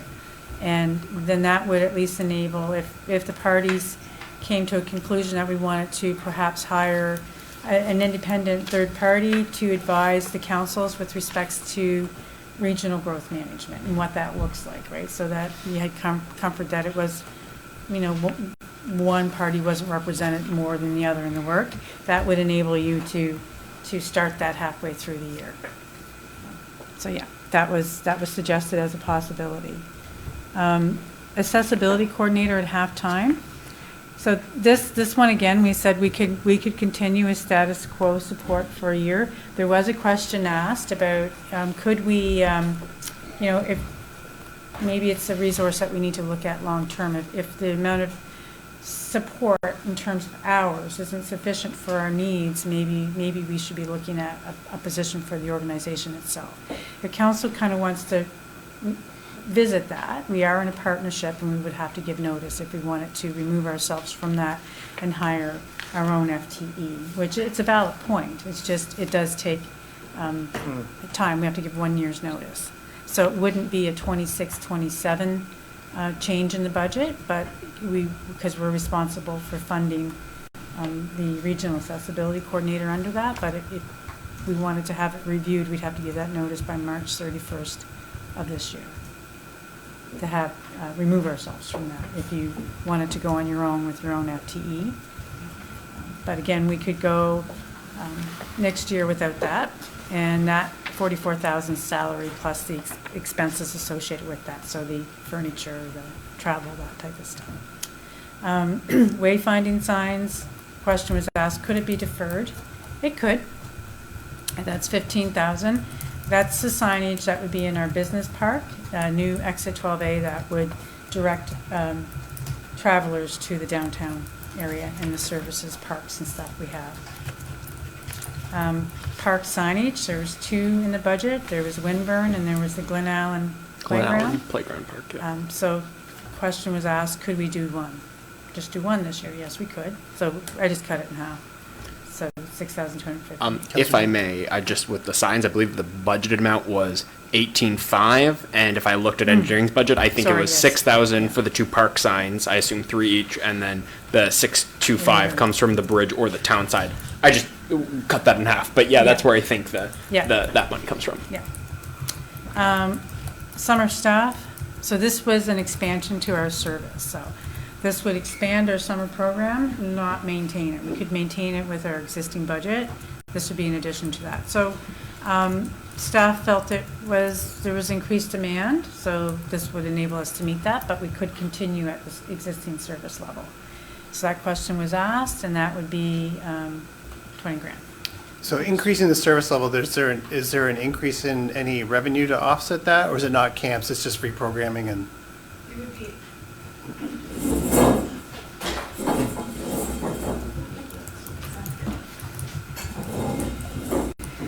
It would be a combination. Yeah. But so not one-to-one. It's not one-to-one. Right, but it's not like it's like $20,000 of expenses isn't real, like there's some revenue to off. There's some revenue to offset, but it would depend on how many spaces. So we made about $4,000, a little bit more than $4,000 in the part day camps, the half day camps. So we would expand that offering. That is part of it, but it probably wouldn't double that. We'd probably get up to maybe 6,000 or a bit more in that. Yeah. So there'd be some revenue to offset, but not. But just a few thousand, yeah. okay. Yeah. That helps me, thank you. I just wanted to go back to the park signage quickly, as the 12,500 that was mentioned for engineering. I did get some further information from that, and it's about $2,500 for the Veterans Bridge sign, and $10,000 for the Town of Bridgewater, like, sign at the top of Davidson Drive. And the Veterans Memorial Bridge sign was important, as it is mentioned earlier in the council meeting, the 100-year celebration of the Legion.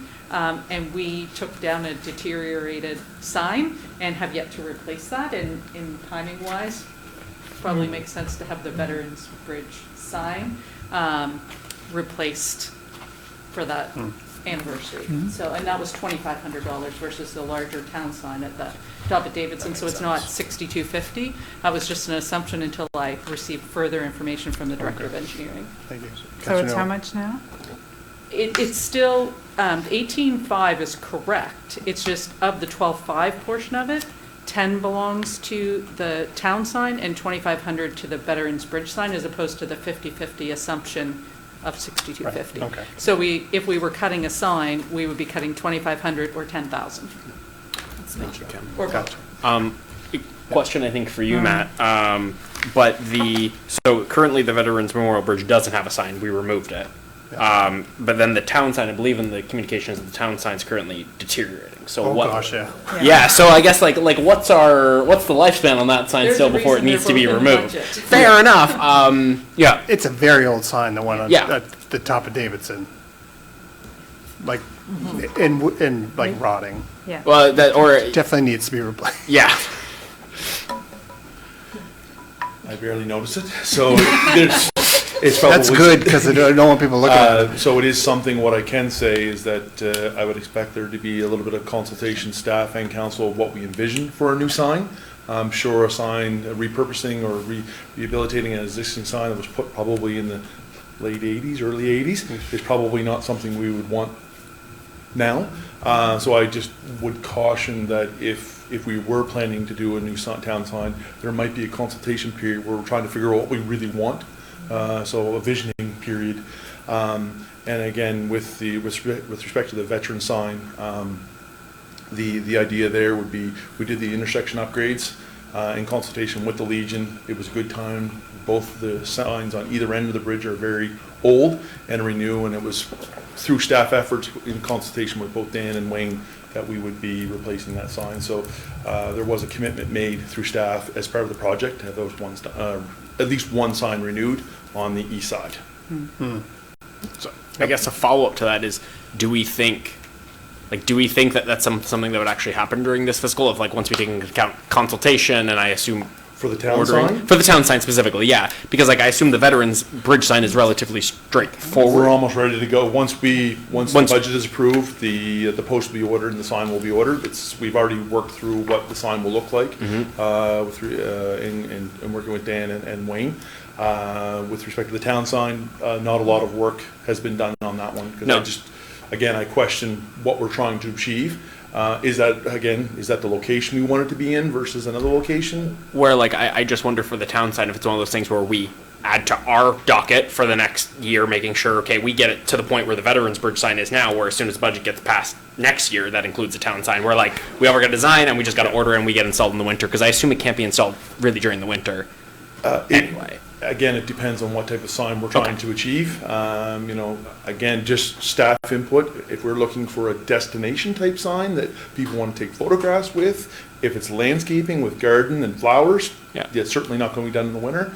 But if we're looking for an actual hard sign with some illumination, it depends. But I would say really, I guess, given I know where my lane is at in engineering, sign is just not one of those things that I can just rhyme off. It really needs to be something that we do as a team. Appreciate it. Yeah. All right? Yeah. Okay. So then if we go on to the next slide, there were some suggestions made. We actually advised that we've got confirmation that the District of Lunenburg did not include the phone system replacement in their budget, and so the rationale for putting it in, while we have issues with the phone system, as Kim noted, we could go another year with those issues. We saw an opportunity to do it because our partner was doing it, so there was some efficiencies to be realized by having that investigated by all partners for the MJSB. So we could pull it out and wait for the other party to be ready to do that review before we do that. The idea is to continue to scope it for 26, 27 without committing to spending any funds, but to really ensure we're getting what we need. Okay. So that's been Modal's approach, which I just found out about on Thursday. Yeah. That's And I think I know this is being handled by the MJSB, but I also think if we were to approve the business systems analyst position, I think this is a great project where they might be able to add some expertise or some input on. MJSB does have someone assigned to that project who's been investigating it to date. Great. So yes, we could use input, but at least we have a resource committed to that project right now. Yeah. So that represents 30,000 of the 50,000, and the remaining 20 was an allowance to look at some software improvements as the Joint Services Board would work with us to identify, or if we identified some. The next question was around the business process analyst, and it was more just a reservation about proceeding with that position until the operations review is complete. So I can say that it is a recommendation in there to be coming forward.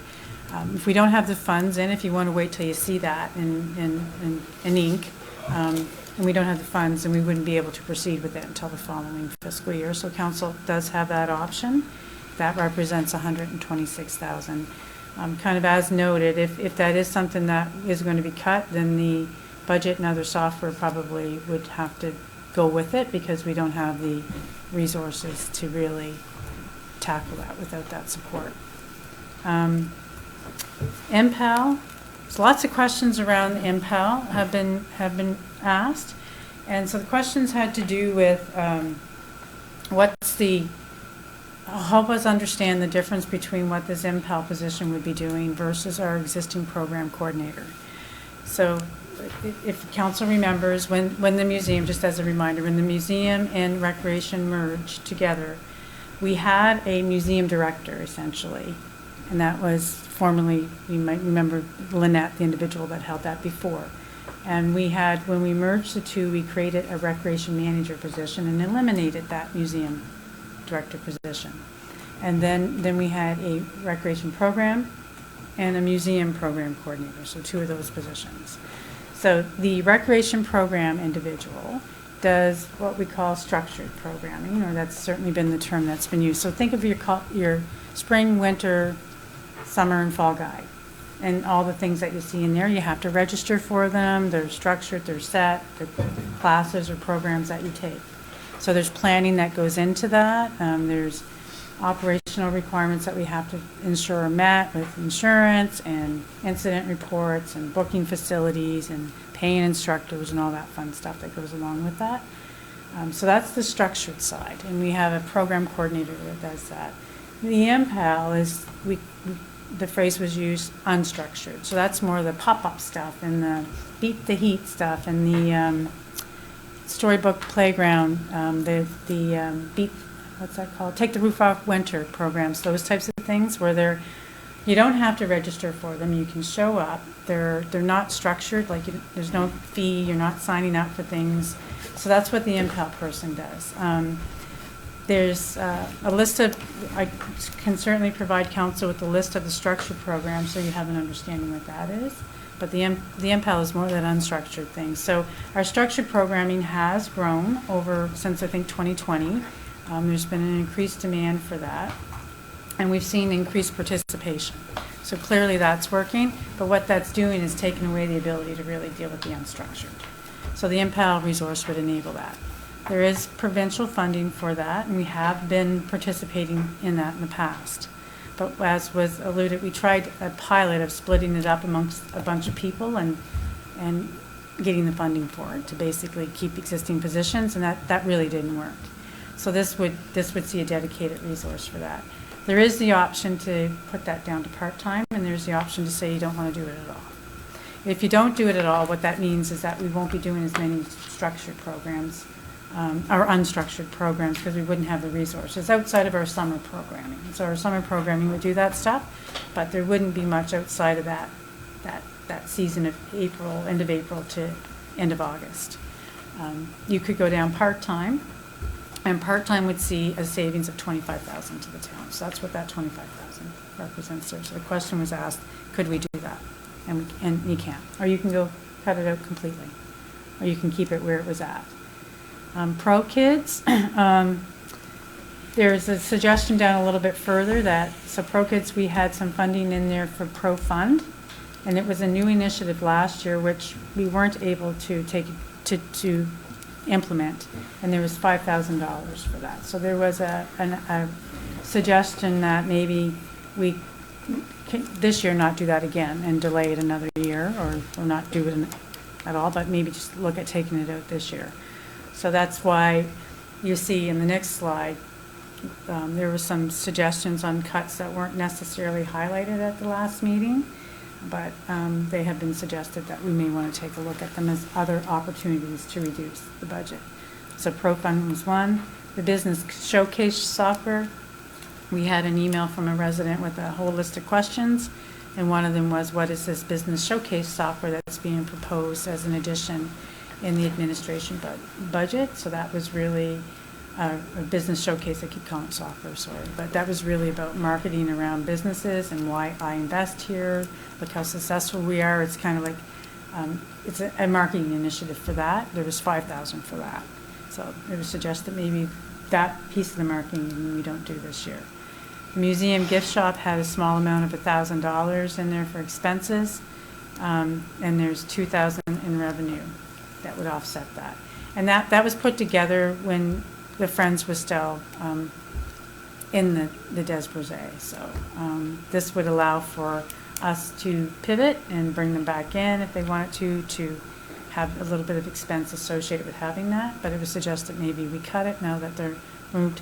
But it actually doesn't have much of an impact because we have to take the revenue with it, which I didn't. I know it's a small amount, but I mean, given that they're not operating like that, 2,000 in revenue might not be realized either. Yeah, that's right. I mean, I get it's $1,000 difference, but Yeah. EDI training, so there was $15,000 for that, and so that would suggest that maybe that could be delayed this year. The facade program, could we reduce the amount of money that we allocate to that? It has been underutilized, and so it was suggested maybe that's an area. Now, I do know that notice was given tonight to council that there are program changes being recommended that would increase the opportunity for buildings that had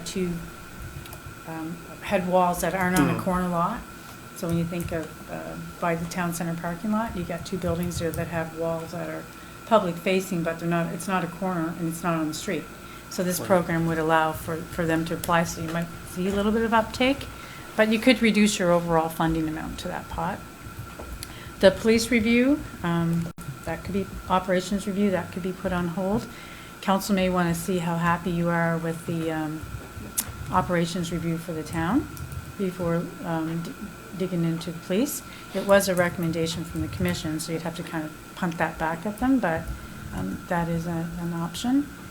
And then the Veterans Bridge sign, there's a suggestion that we only do one, so that would be removing the Veterans Bridge sign and keeping It's the kind of the town thing we sign. just discussed. Yeah, we just kind of discussed that, yeah. And then one that I did note to council is that we do have a contingency account, and that contingency account is there to enable the town to address surprises operationally, or things that you may want to do throughout the year that there are no funds to do. So I believe the cutting of 61 brings it down to, I think, 160 that would be allowed or enabled to respond to things.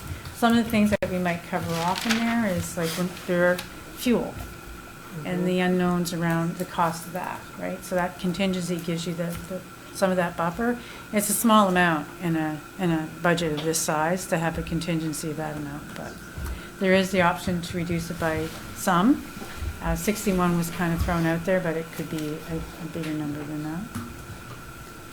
And then in terms of revenue, question was asked by some about de-transfer tax. We budget 500,000 and we're always coming in over that.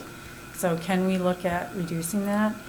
I know there's a lot of hesitation in increasing it, too much and not realizing it, because then you've really created a problem because it's a big number. But we have been coming close to $1 million for the last few years. That money gets put into reserve, so that's the nice thing about it, because it wasn't planned for in the budget. But we could look at an increase. It would, staff probably wouldn't go higher than what was suggested, to increase it from 500 to 600, just because if you don't realize it, then you're drilling into your budget, and you just don't know how the housing market is going to be. Are there going to be many transfers of property? There was a suggestion about the commercial tax rate, so 1 cent equals 21,450, so you may want to look at that. So there was a suggestion maybe you want to look at a couple cents, and that would be 42,000. And then transit advertising, and it was suggested that we really need to look at that, and yes, that is going to be part of our overall fee review. But should we set a number in the budget as a target? The risk in doing that, of course, is if we don't realize that, then we're trying to find that later on in the year, but that, again, is an option council has as well. So those were the suggestions and some of the feedback that we got with respects to that over the last week. And again, really it's about finding that $385,000 now.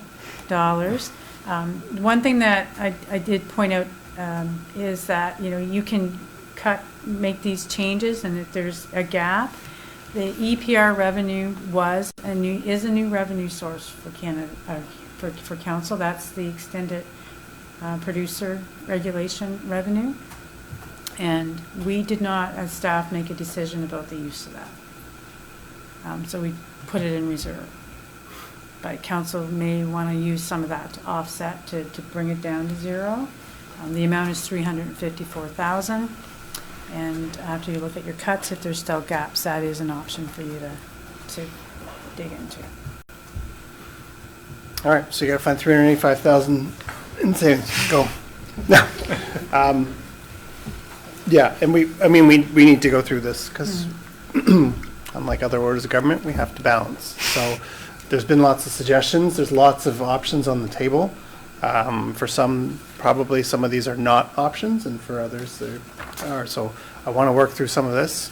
I know for me, my questions are always, if it's a new position or it's an initiative, is it going to actually create revenue on the other side? Because if it is, then, we have to do the math on, if we cut that, are we shooting ourselves in the foot or not? So I know there's probably a few of us around the table have questions of, does this then do something else that increases its revenue or offsets it? Kind of like I was asking about the summer students, is there an offsetting revenue that makes it worth it? So that's it, council goes through these, but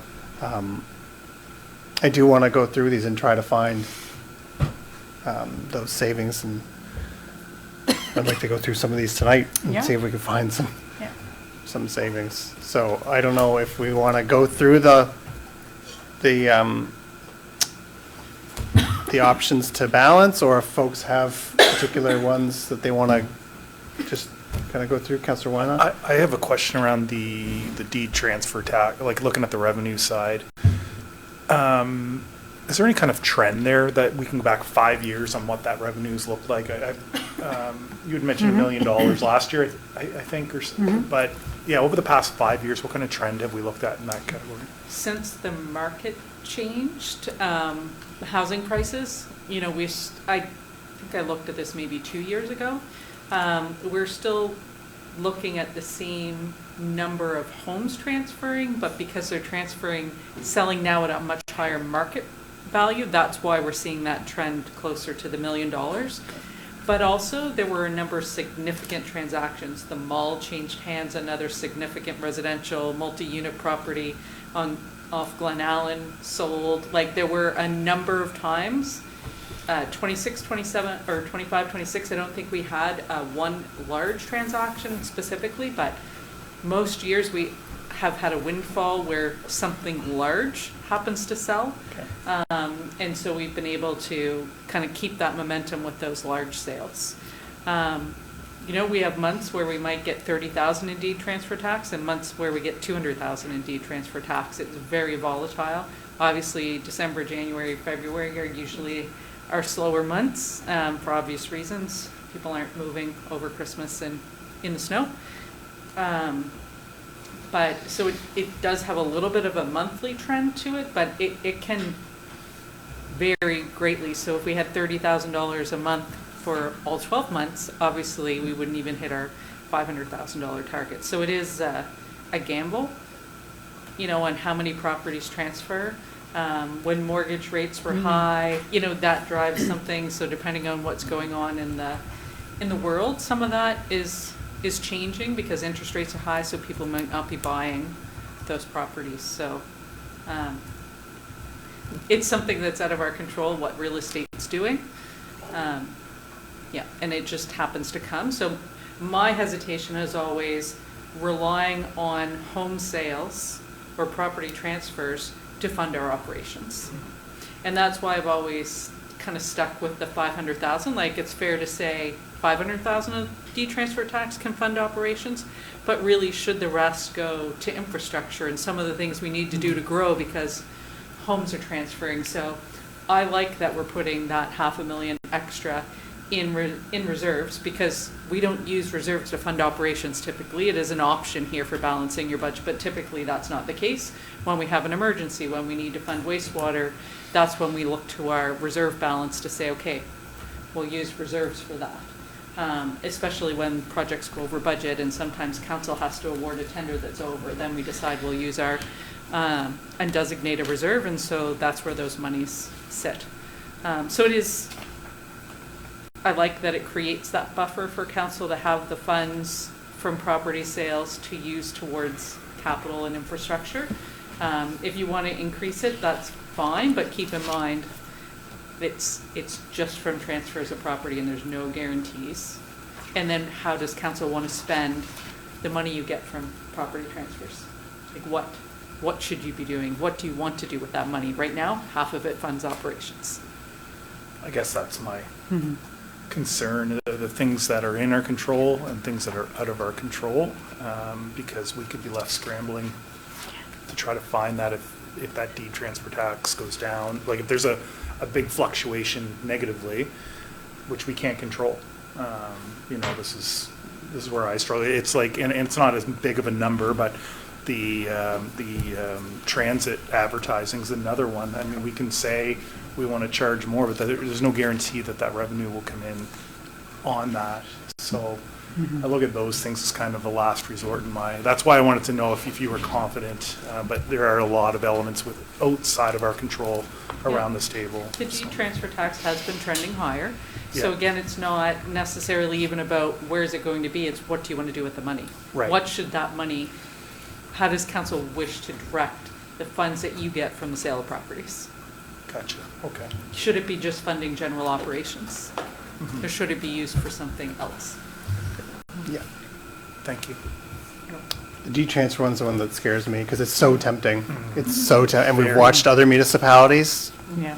go, okay, let's budget to our last year's number and then have to propose massive tax rate increases because they never hit their target. Or we have a spending freeze halfway through the year because we realize it's coming in Yeah. way under, and so anything that we did have planned might have to get cut off partway through the year just to balance.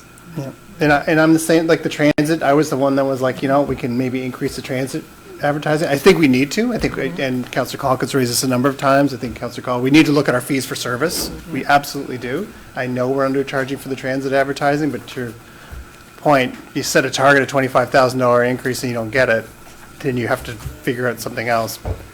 But maybe we try to get there, but we don't budget to get there kind of thing. So it's hard. I'm kind of going through my lists here, Deputy Mayor. The EPR reserve transfer, that would be kind of the same deal where we have to decide how it should be used. And to simplify it for my brain, if we use that to balance our budget, that's like using your emergency savings account to buy your groceries. That's not sustainable, right? That's Potentially, kinda or, last you option. get a lower interest rate on your mortgage, so your monthly expenses went down. Should you save it, or should you go buy a new car? I should go on vacation. No. So it's that kind of question, and it wasn't for staff to decide how that should be should be spent. So when we had the presentation from MJSB earlier, and she talked about the tipping fees being down 148,000, that's part of this.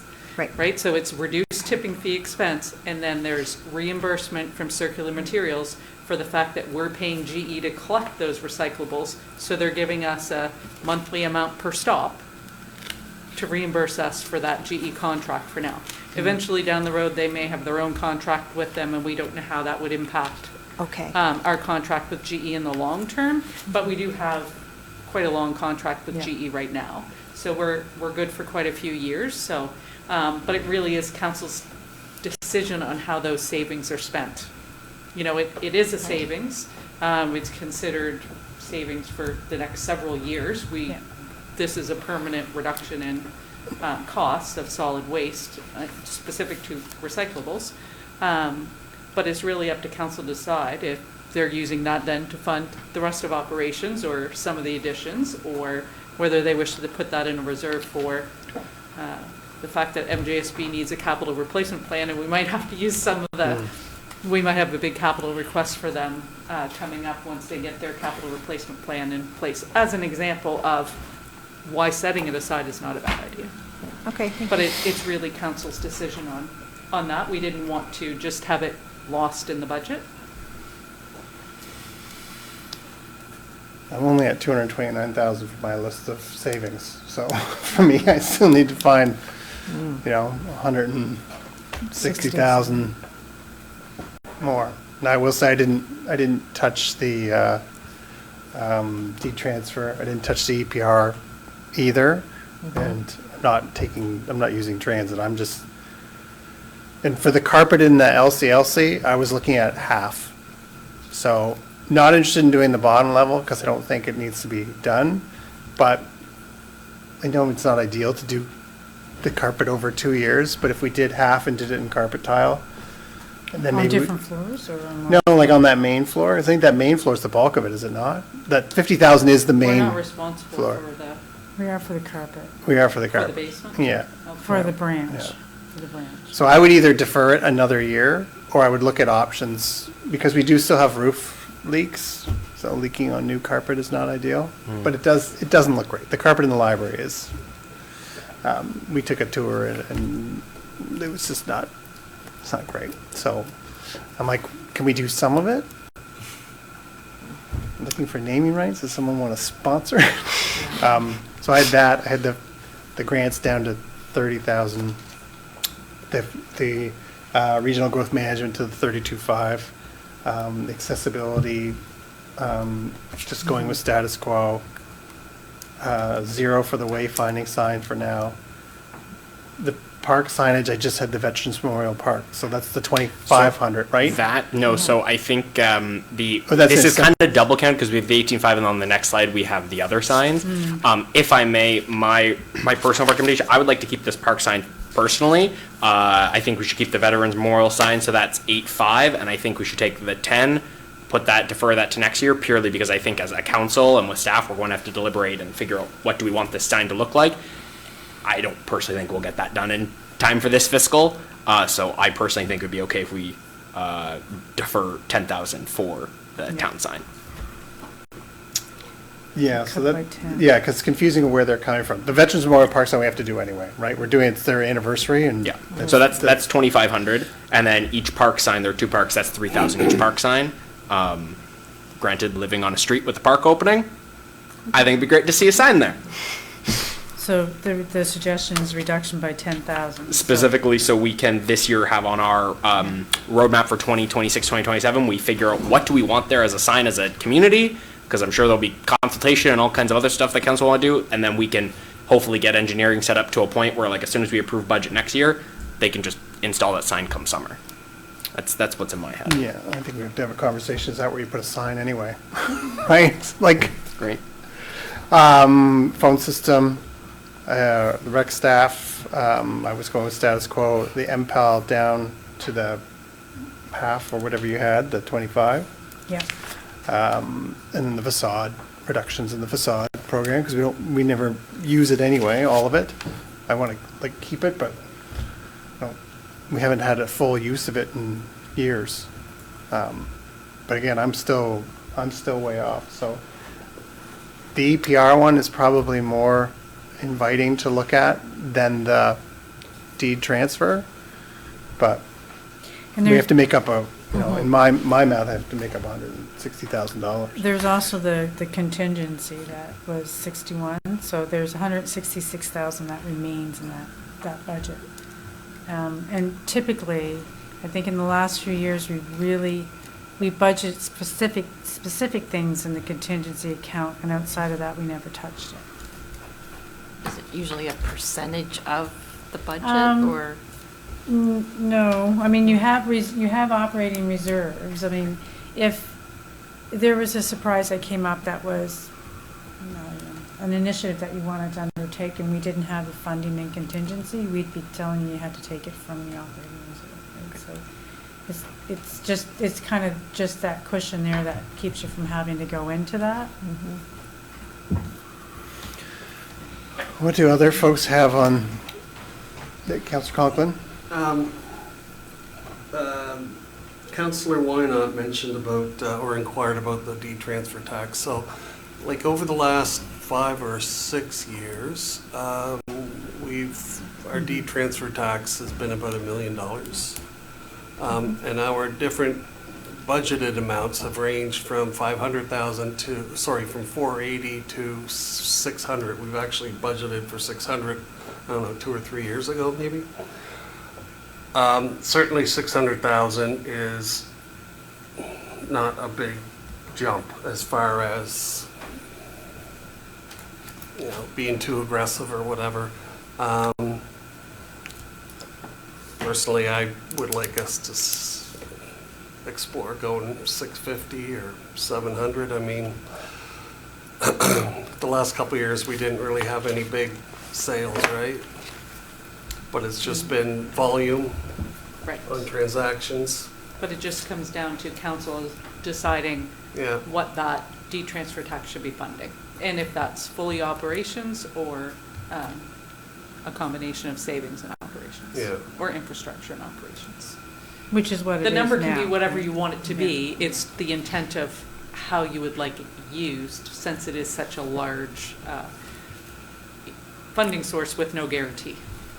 So right now, 100% of it goes to No. operating? The 500,000 does, the rest goes in reserve, because at the end of the year, if we have a Yeah. surplus, the province requires us to transfer it to reserve. So that ends up being in our surplus and getting transferred to to reserve.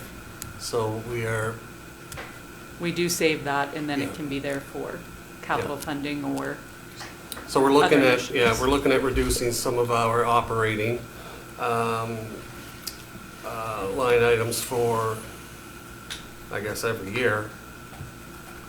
And on the other hand, we're bringing in more revenue on D-transfer, and it's going to reserve capital. I mean, It's hard. I'd be happy with 600. I'd be more happy with 700.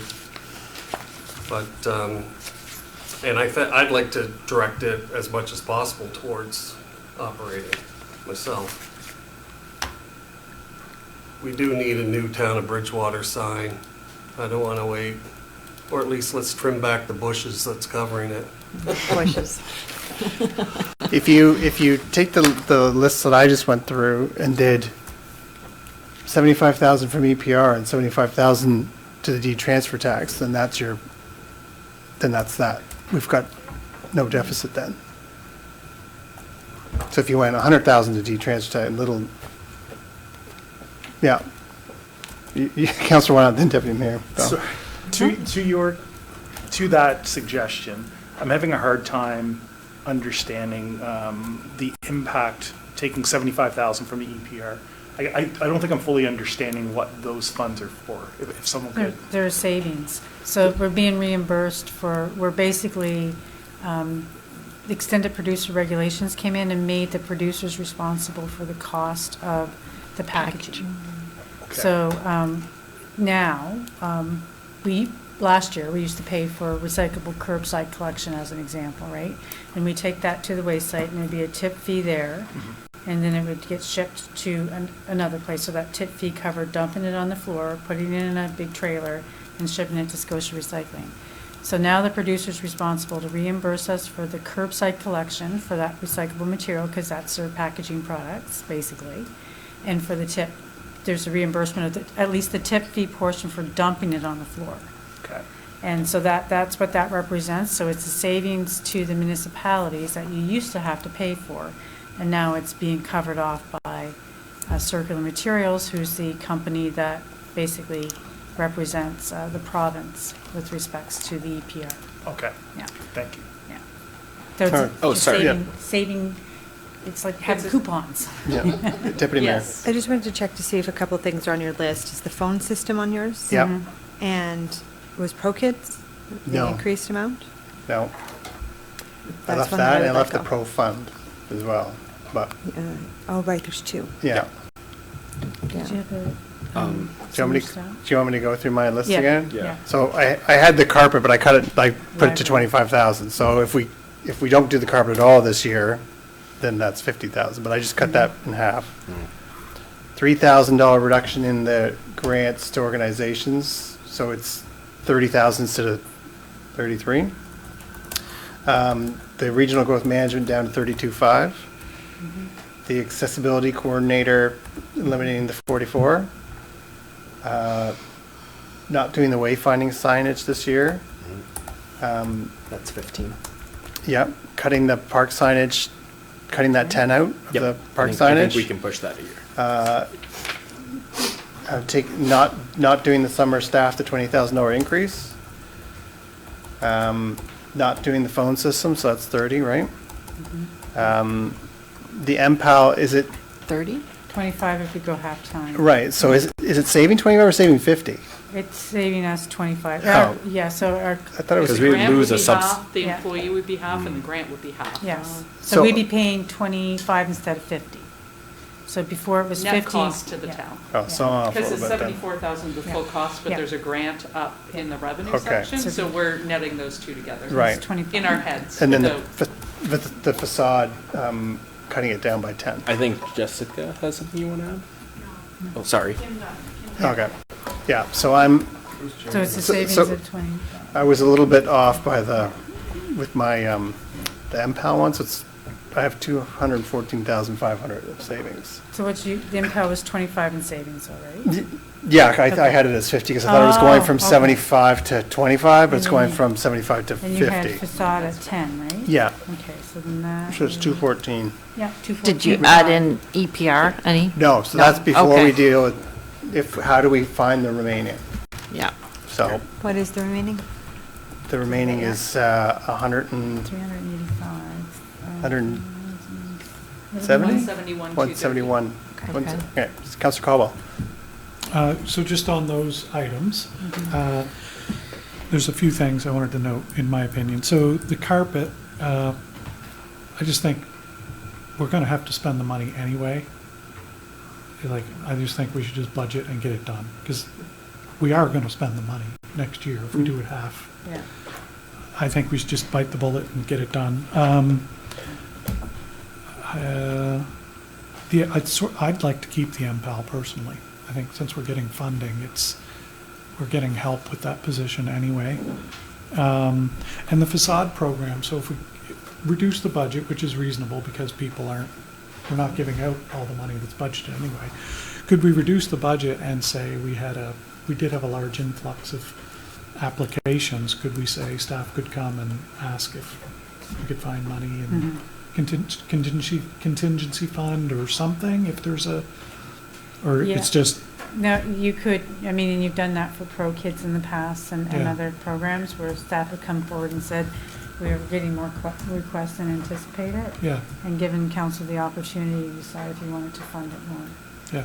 And we'd either pull from, if we're projecting a surplus, we just let it go over budget, not, we'd Yeah. probably wait till the end of the year to see if we had to pull from reserve to fund it.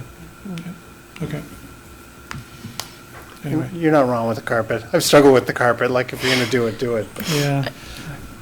I also struggle with the fact that we pay for the carpet. Yeah. And paid for the building, and yet we also pay for the rent in the building that we built. Anyway. Do we have any leaks in the library? That was We my had question. we had lots of leaks in the library. I We don't still know. do. We still do? Yeah. Yeah, Yeah. so we still have leaks. So. Just wondering. And there'll probably be leaks there again next year. Mhm. Unfortunately. The advantage would be it's one big carpet now, and we would be moving to carpet tiles.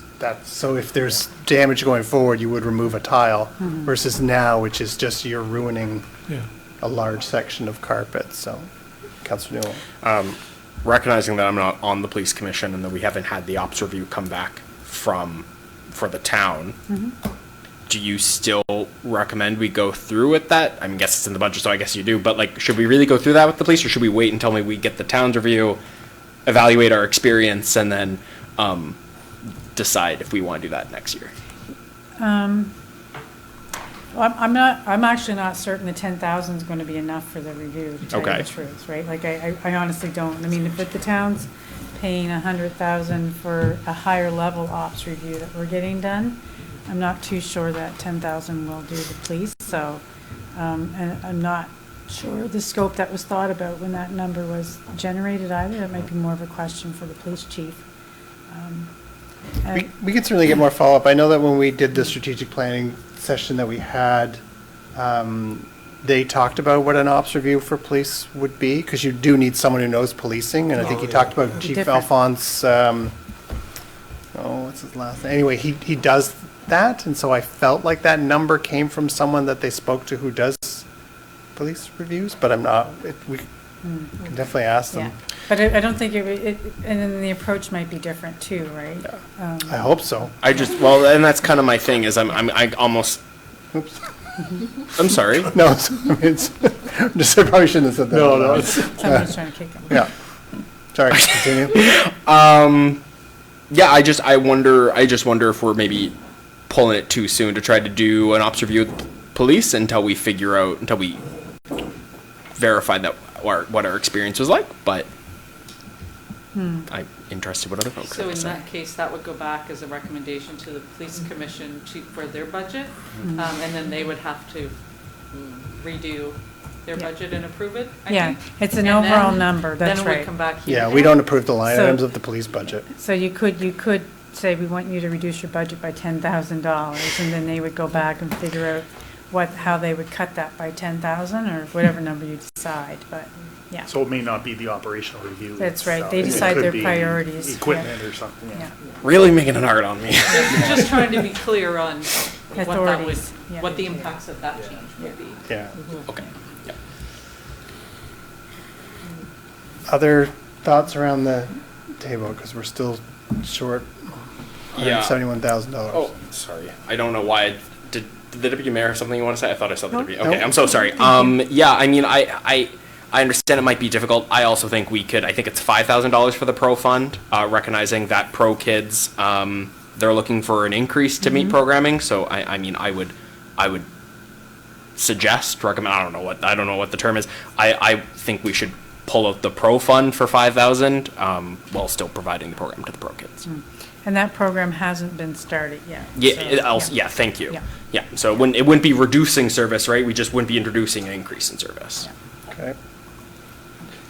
Councillor Fisher. Yeah, I agree with the majority of, the different line items here that we're discussing. My opinion with the D-transfer tax would be to maybe somewhere in the middle, thinking like in the 550 amount.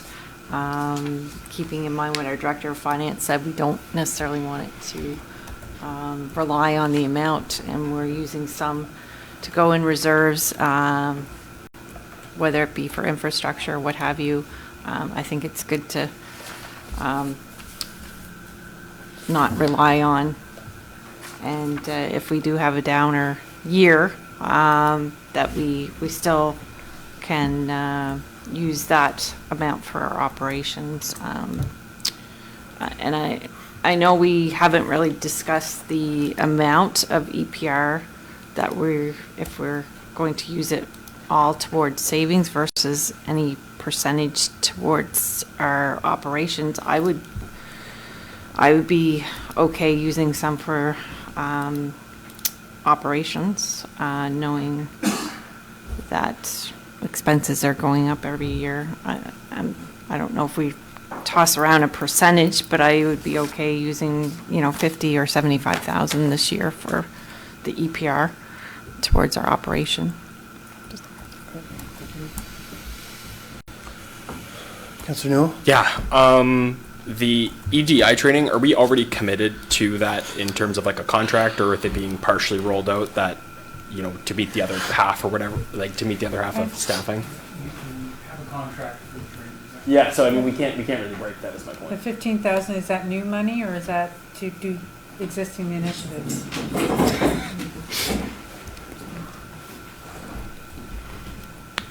So the full contract was broken over 2 years, so the funds were supposed to be allocated to 2 fiscal years. The only out that we would have would be if anybody hasn't started the training yet, we probably could say, okay, we could stop spending now. So, but for people that have started the training, it's probably going to be, unlikely to, stop spending the money. So when somebody starts the training, that's the commitment. Okay. So I guess my follow-up to that is, we hypothetically wouldn't be realizing a full 15. It might be less than if we were to whatever. Depends on how many people have started the training. Yeah. Okay. Yeah. Yeah. I would say we're probably about halfway through people starting the training now. There's still a fair number that haven't started. So, but I could get you that number. But yeah, I have to talk to the trainers. Okay. Thank you. Deputy Mayor? We've talked about some of those efforts being handled in-house as well, and I think having that training is really important if we want our staff and our committees to be able to do that work and maybe not have to pay full-time positions.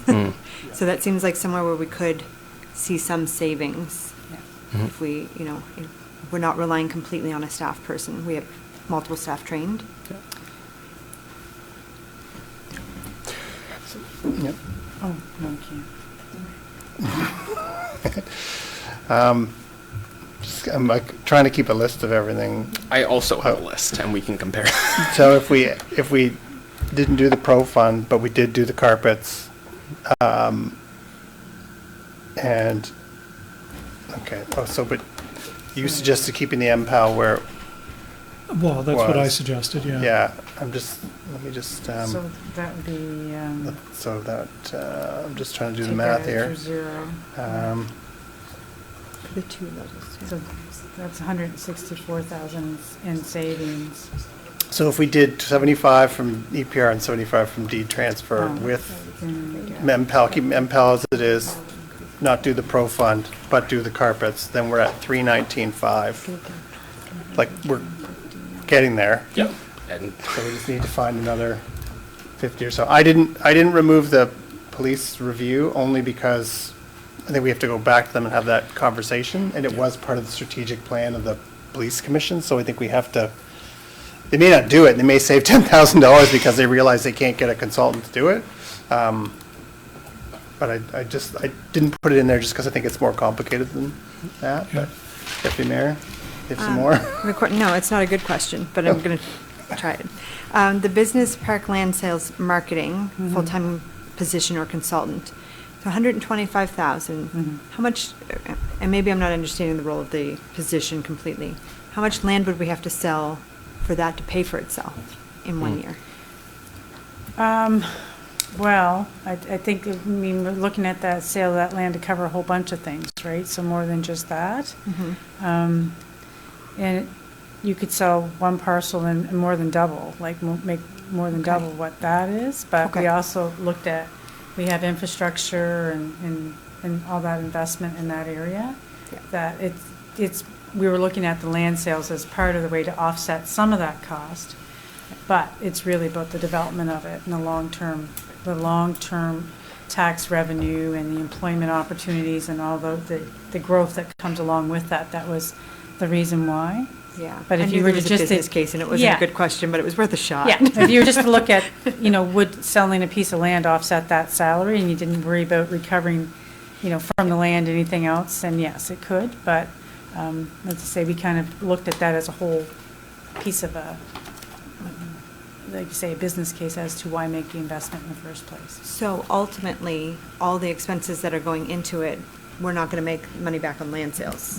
No. It's going to be Oh, no. long-term, Yeah. like the, And council, when we made that yeah. investment, it was about the economic spin-offs that come from one job, or the construction of a building, or, like all those things, and the long-lasting effects of that, because that's reoccurring revenue every year that comes from income tax or property Yeah. tax. And The generational tax is not the sale of the land. Yeah. I'm really stretching here. I hear it. Councillor Newell.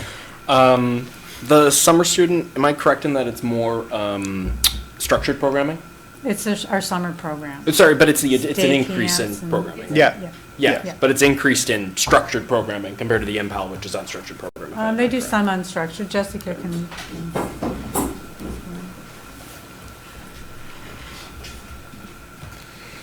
Our summer program, how we had it this year, did a structured camp, Monday to Friday in the mornings, and then did unstructured pop-up programming in various parks throughout town in the afternoon. And then on Friday evenings ran the fresh air films, as well as did some other special activities throughout the summer. So it would be leveling up, offering across more parks, offering more positions in the daycare, in the day camps. So it would be sort of leveling up on all fronts on those, but it's also fine to do status quo this year.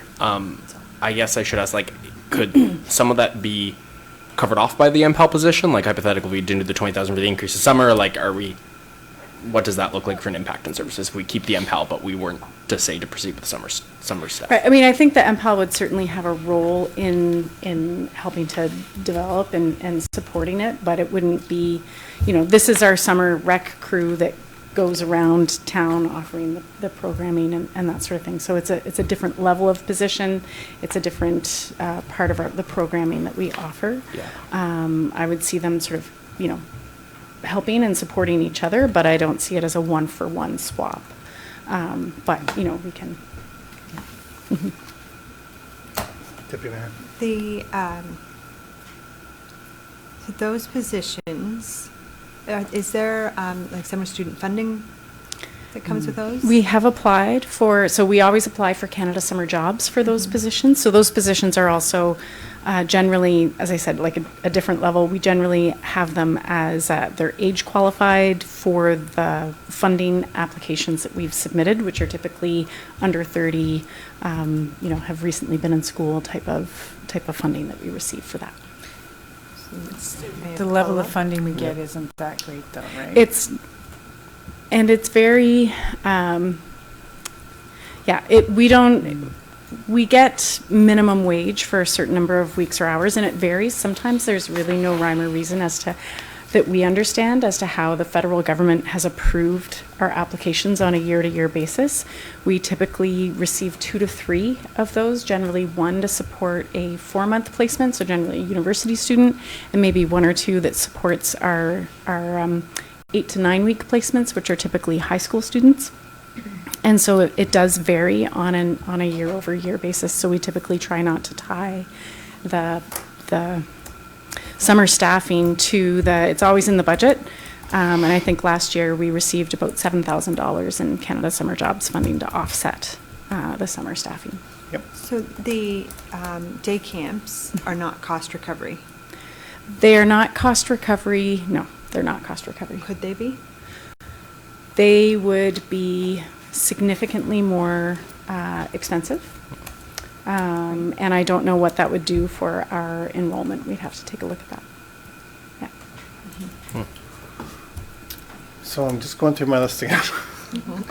So if we still did all the carpet, they kept the MPAL at the full budget, and all the other things that we talked about, and did 100,000 from deed transfer, because I've heard a few people say take it to 600, and 100,000 from EPR. We just need staff to find $20,000 somewhere. And I think we could just say, Contingency fund. yeah, or come back with like, Yeah. $1,000 from this department, $2,000 from that department, something like that. Councillor Conklin. A couple of things. One, the carpet, like, I don't think that we should get the library carpeted until we have this roof issue solved.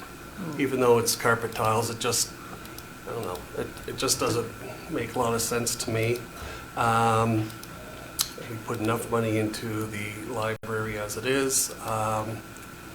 Mind you, I don't know how bad of shape the carpet is, but the pro fund, I would like to see those funds redirected to pro kids myself, so that'd go from 7,500 to 12,500. And I want to throw this out there. I think we should explore maybe a tax rate increase on the commercial assessments or commercial properties. I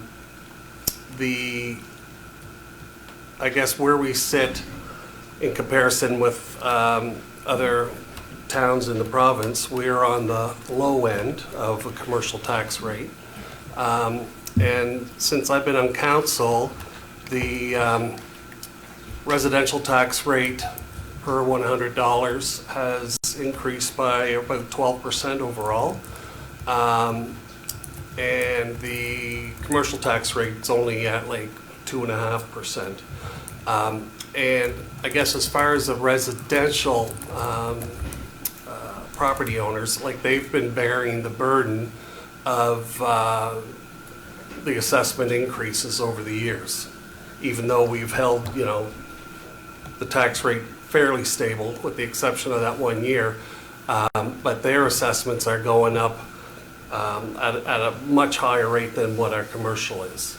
I just feel that there is room to explore increasing the commercial budget or a commercial tax rate. And yeah, you're looking at 22,000 per 1 cent. Mm-hmm. So I think that, that would solve a couple of the problems there, but 2 cents would get your library carpeted, but also it would look after some of these other little things too. But 5 cents would be even better. Thank you. Deputy Mayor? If we raise the commercial tax rate, while we can't increase residential building, the only thing we can rely on is additional, there might be some soft growth in residential tax rate, but the only thing we could really see increase in is business, right, at 12A. So if we increase the tax rate, do we jeopardize business at 12A? I'm thinking out loud. Yep. Yeah, it would impact any business, right? So, yeah. Which is where we're going to see potentially the most tax revenue growth in our current circumstances. Am I making assumptions there? Well, our assessment growth will always come predominantly from residential. Right. Just based on, I mean, you can look at the tax revenue we get from commercial versus residential, but yeah, new business growth will be at exit 12A just because that is where commercial real estate land is available. Right. Yeah. Councillor Conklin. Yeah, so speaking of 12A, I think a business would be more interested in relocating to 12A because of the location and the economic opportunity. A little jump in what the commercial tax rate is would have very little bearing on their decision. It would. I mean, if they would be concerned of a 2-cent increase, then who knows? I mean, it's just so minuscule.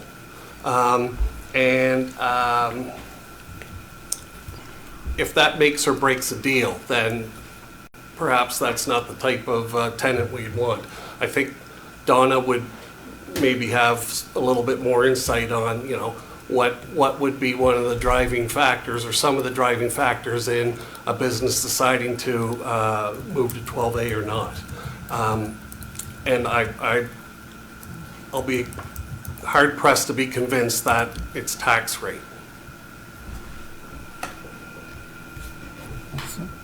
Yep, sorry. I think the other thing to remember is, so it's new businesses, but existing businesses also would be paying the same tax rate too, right? Yep. Yep. Deputy Mayor? Yeah, I'm not opposed to this. I'm like, there's some numbers I'd like to see, but I also want to throw out there that we have a downtown who's suffered. It's taken a big hit, and I think it would be really tough to add a tax rate increase on top of that this year. I mean, tax rate increases are going to happen, but I would have a hard time facing those businesses that have taken a very significant impact and telling them that they're going to pay increased tax rate this year. Councillor, why not? I appreciate what Councillor Conklin was saying, but I have to agree with the Deputy Mayor. I just don't think the timing is great with everything that's going on in the world and the instability that's happening, here in our town as well. I appreciate what it is small, but I don't feel I could face those businesses either. I guess this would have to be a last resort for me to fully get behind that, but I just wanted to go on record as saying that I do appreciate you thinking that way, Councillor Conklin. Councillor Conklin. So, yeah, I mean, I can appreciate that it's not a popular subject or topic, but 2 cents. So I guess as councillors, like we all hear about our property tax rate, right? From our residents. Like, how many of us are hearing complaints from business owners about the property tax rate? Really? How many? Yeah, I do. I deal with hundreds of business owners, and I don't hear any. Okay. Majority of our tenants, or majority of our businesses along King Street, for example, they don't even own the property. They're renters. Now, mind you, the owner of the property, I'm sure, eventually will pass it down. But I mean, it's a function of like we did that big increase on the residential rate a few years ago, 10 cents, and I guess looking back, it might have been a good opportunity then to do a bigger jump on the commercial side, but that's, can't go back in time. But I think we did increase the commercial rate as well, though. Yeah. One time we did, and one time we only increased residential. Yeah. So like since 2020, I think the commercial tax rate was $397, and right now what are we, $407? Yeah. 407. So I mean, boy, that hasn't gone up a lot, and I can appreciate the businesses on King Street have suffered, but I mean, there have been other, you know, I mean, they just represent a small portion of the overall business community, really. And I don't think that making a decision on whether or not we should, you know, look at increasing our commercial tax rate should just be partially dependent on, you know, the impacts that situation in King Street had on a lot of the local businesses, but thanks. I appreciate what you're saying. Yeah. I know it's not easy to be the person that's going to talk about tax Yeah. increase. No. I guess for me, I'm looking at where we are, where we have some flexibility with some of the other options, where we can balance this budget without the tax rate increase, because a tax rate increase is coming. We know that. When Kim goes through her charts and you can see the debt service ratio, it is impossible.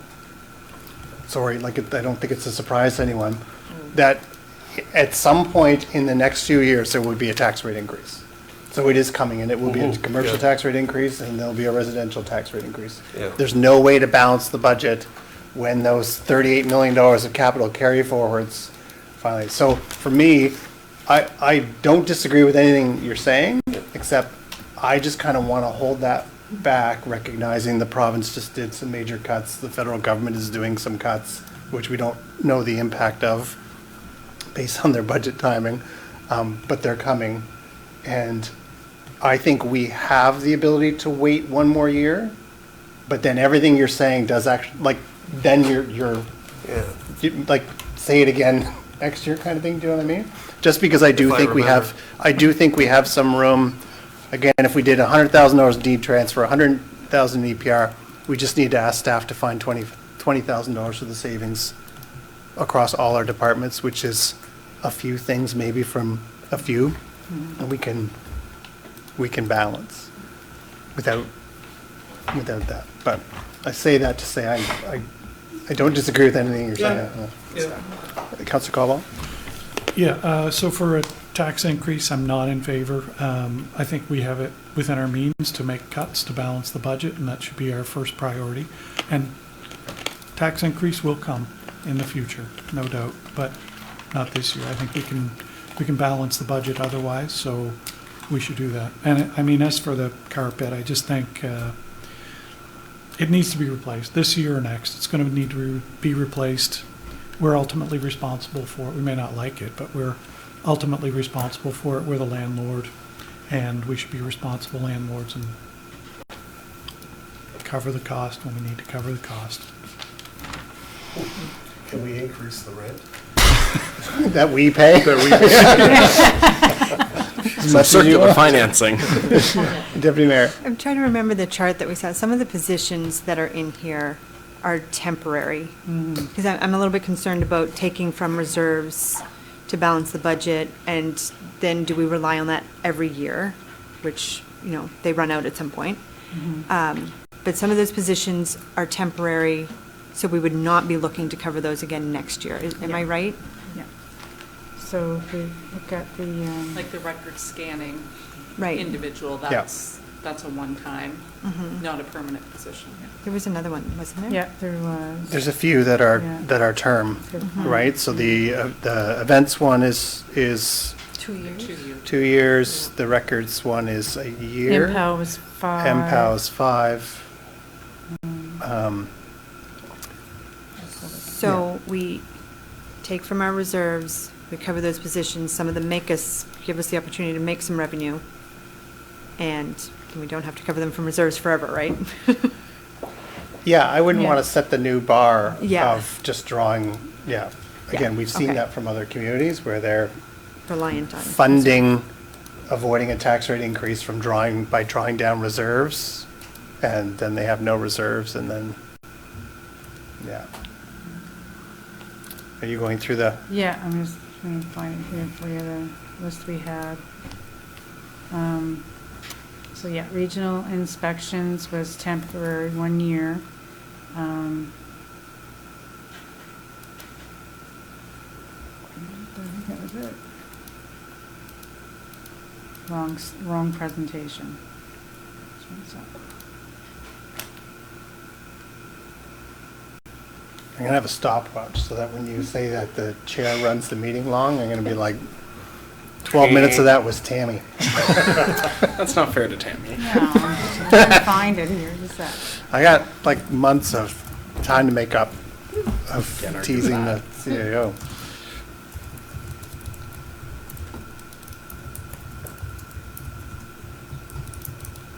I'm gonna plug my laptop in soon though. Here we go. And this has got to be it. Yeah.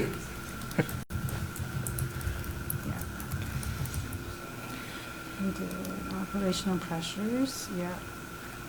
Councillor Newell, yeah? I hesitate to ask a question while Tammy's looking Yep. for something. So, you got? I got it here now. got it. Okay. So levy was two, the scanning was 1 year. MPAL was 5. And I think those were the temporary ones. The business park, project develop, one of 125, that was, wasn't temporary, was it? No. So that was it, yeah. Okay. Yeah, the just help me understand the math on the EPR. So the EPR, it's an annual, like we get that annually, right? Mm-hmm. Yeah. Yes, So we do. we get that money though because we're still collecting the Yes, the that's garbage, right? So like how do we have money that we would still supposed to be spending on? We're actually spending on the trash collection, right? Because it's supposed to be. We are paying GE our full Oh, contract. Yes. Sorry. And Yes. Circular Materials is reimbursing us a portion of that cost based Mm-hmm. on when the truck stops. Some are blue bags. Thank you. Yes. Math is apparently hard for me. You. Okay. Thank you. $3 and change for every stop. Funny enough, the And moment a I asked the different question, number I for multi-units, Yeah. like Yeah. the moment I asked the question, I actually answered it to myself, and I'm like, that was a dumb question. But anyway. MJSB did do a presentation on it a while back, on that contract before it was agreed to.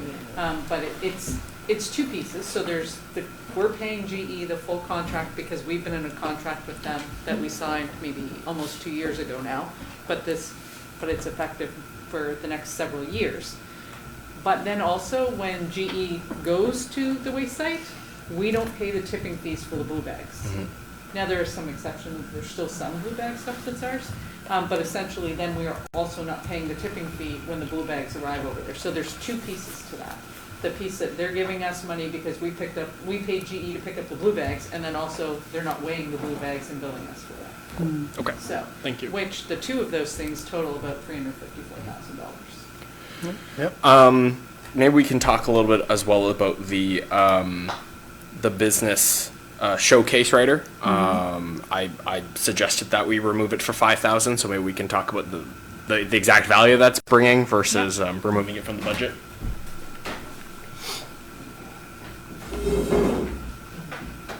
Good evening, Council.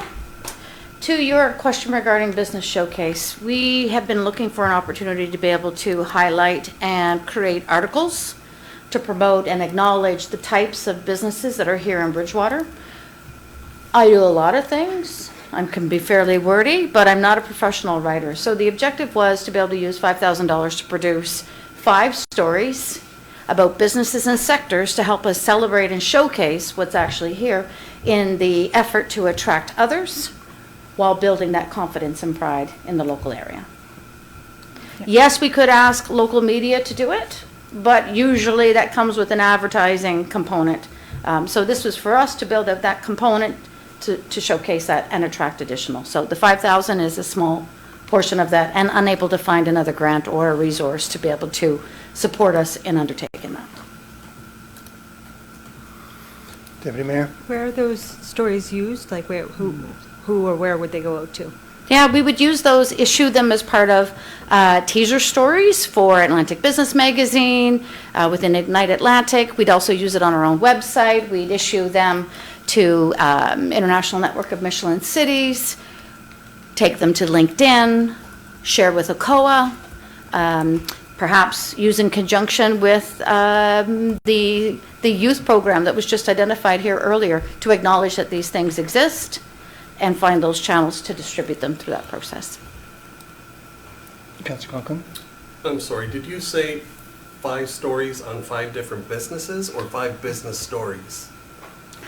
5 business stories, and it could be about specific businesses or sectors to enable us the opportunity to showcase that. So, you know, it could be around R&D or technology, it could be specific businesses would be identified. We might want to celebrate and showcase Pro-Oceanus and their international connections to other companies to show the innovation and diversity of what's happening here in connection to water and why they choose to do business here rather than relocate to Halifax, for example.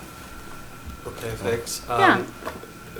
Would this possibly be an opportunity to have this project self-funded, basically? Because if I'm a business and the town is going to, you know, produce and market, distribute, I'd be more than happy to pay $1,000.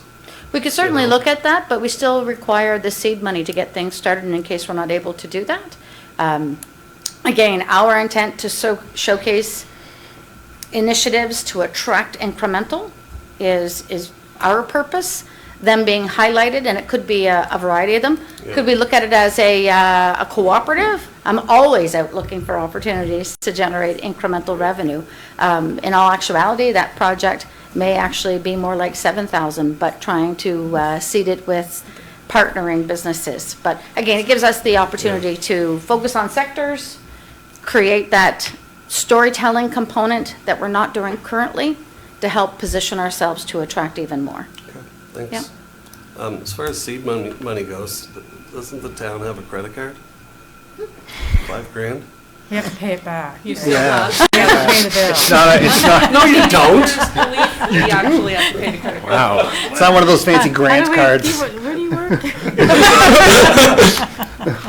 Okay. Yeah, so that's the intent of that, is to help us move forward. Thank you.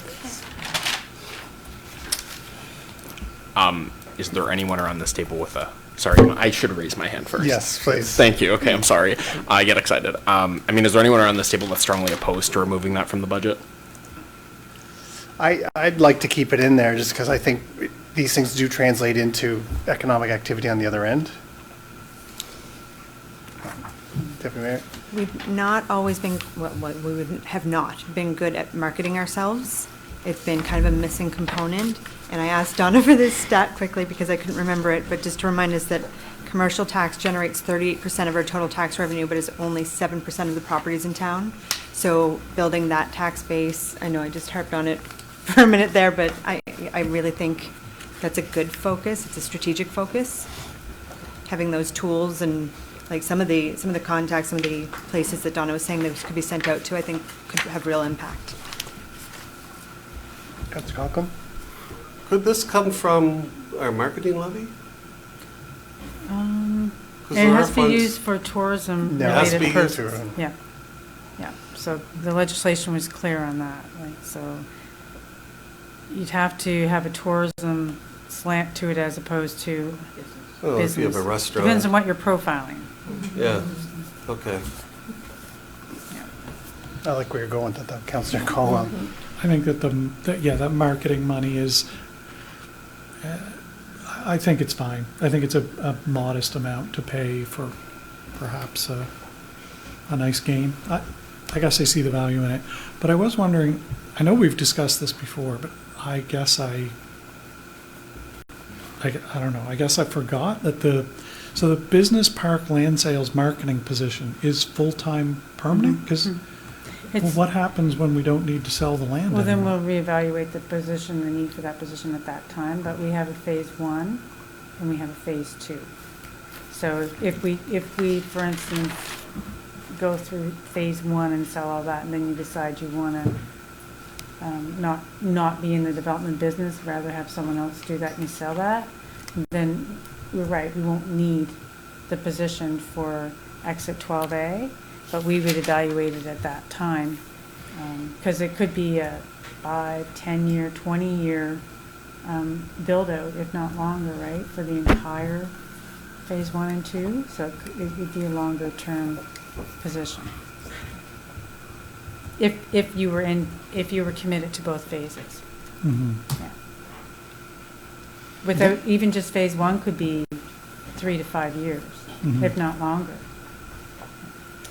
To add some context around that component, Currently, all of the development at Exit 12A is prepared off the corner of our desks, attempting to meet the expectations.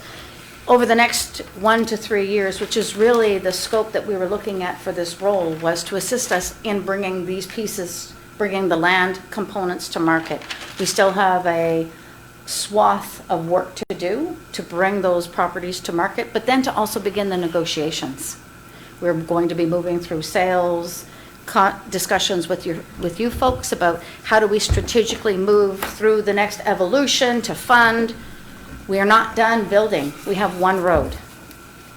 There's a volume of work more to be done that requires skill sets that are beyond myself to strategically move this forward. So it's more project management.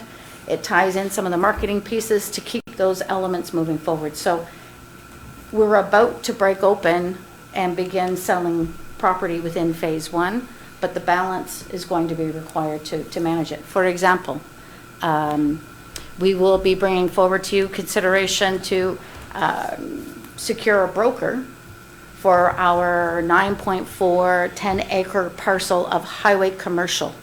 It is our hope and expectation that we will actually see up to 3 different components on that property, which will require very finite and strategic discussions and negotiations to secure a developer for 10 acres that will also support building the road and putting the infrastructure in place. Those negotiations, creating those contracts, and ensuring that we're achieving the best return on investment for the town is a skill set that we don't have internally right now. So helping us to move that forward, we need to move in that direction starting this year to move that project management forward, and that's how it supports the balance of our team who have the balance of our capital projects underway, et cetera. So we don't have a land development team in place amongst our current town staff. This is a resource to help us get there. Not looking at it as a 10-year at this time, it's 1 to 3 years to get us going, but then we will be in a better position. Land will be moving, deals will have been done, and we'll know what the next steps are and be able to bring that back to you for consideration. Yep. Yeah, like I get that, and I support the position, absolutely. I just don't, I guess I'm just not seeing why we don't have like just a term? contract for a term of whatever it is, 3 years, 5 years, and then You can put as it- opposed to it's full-time permanent, like it's, Yeah, you can put a term on it and then reevaluate it towards the end of that term to see if we need to extend it. And certainly we can do that if we want to. Like Don, I'm saying that if you do phase 2, it's going to be more than 3 years, Yeah. right? If you do phase 1, you're probably looking at that, right? So it really depends on where we end up going. But if you don't want to, with any position you create, and if you decide that after 2 years it's no longer necessary, then, I mean, it's not necessarily fair to the person that you recruited to not set that up front. But you can always reevaluate the need. If you want to set a 2-year term on it and reevaluate it towards the end of the 2 years, we can certainly do that to determine if it's working for us. If we anticipate that we're going to start looking at phase 2, and that's got a lot longer build out, and we want to see this position remain longer within the organization, then we'd have the opportunity to do that as well. It doesn't change the number in the budget tonight. For this year, yeah. But it would Would change influence how we craft out recruit. how we crafted them. yeah. Yeah, that's just what I'm thinking of, not the, I don't want to cut the number out of the budget, for sure. And so let's just make a note of that, so Yeah. we can have that conversation about whether that is a term, because I'd like to also have a conversation about how do you measure performance, right? What if you hired a person and they just weren't selling what you thought? Then if it was a term, we could reevaluate it without having to. Yeah, I mean, there's Yeah. advantages Yeah, and and- disadvantages There's to a it. bigger conversation. And that's why but- we had originally thought 1 to 3 years, up to 3 years to get us through, and then we could see what would happen Okay. next. Yeah, so I Yeah. like that conversation. Did you have a question, Deputy Mayor? Yeah, so if we're looking for about 17,000, what would that do to the contingency? Like 61,000 isn't the budget. No, the contingency was. 226,329? Yeah, Can you say it again? $226,329. Thank you. Yeah, so we would just 17,000 wouldn't break that. No. So you could find that gap if we were doing 100 and 100, Yeah. yes. Yeah. Councillor Conklin. So this consultant for 12A, so they'd be responsible not only for marketing 12A, but They're project managing it. So sales as well? Yeah, so as Donna mentioned, there's negotiations that council would be involved ultimately, Yeah, but there's yeah. negotiations that have to happen with firms, companies that may be looking to acquire land there and develop. And they're not your typical negotiations that would say would happen for a residential lot on Glen Allen or something like that. Yeah. So it does require someone who has some experience working in that field, yes. So I guess, like, I just can't envision a person in a sales position just getting a salary. Like, what incentive would they have to really grind out and try to sell 1, 2, 3 lots? They're not actually the salesperson to sell 1, 2, or 3 lots. They're there to help implement our concept development plan and nurture and continue to move the project forward. This is not a typical sales It's not a broker. position. This is, we are moving forward, here's the next step, what are the pieces that are missing, negotiating, identifying, and putting the elements together. But project managing the elements as they come Okay, so they forward. won't be responsible for sales? No, they'll be responsible for helping we will be advertising for the properties. We'll be managing that entire process. It'll come back to you. We have a framework for our purchase and sale policies that will all come back through here. But the management of that, we're going to be dealing with companies that have experience in land acquisition and dealing in very difficult terms and conditions that they'll want from us. And so having that skill set internally and to be Gotcha. protecting of us, we could end up in a position where we want to speak with a broker and have them as our representative. That could go that route. To your point, from a return on investment, there is a broker component, and that would, within our terms for securing and dealing with purchase and sale policies, but that would be negotiated at that point. But currently, we're looking at up to a three-year term so we can get out of the gate and get into market. Just looking at it is 9:30. I know people have been at this for a while, and this is not our last budget meeting. So I do want to just kind of go through, because we've landed on a bunch of common ground, and I think we're close. So we've kind of talked about the list of where we're at, where our gap is just under 17,000. If we were okay to use 100,000 from deed transfer and 100,000 EPR, we can, if council thinks we're okay with where we're at there, then we can ask staff to find $17,000 across multiple departments in a $35 million budget. I think you can probably find that.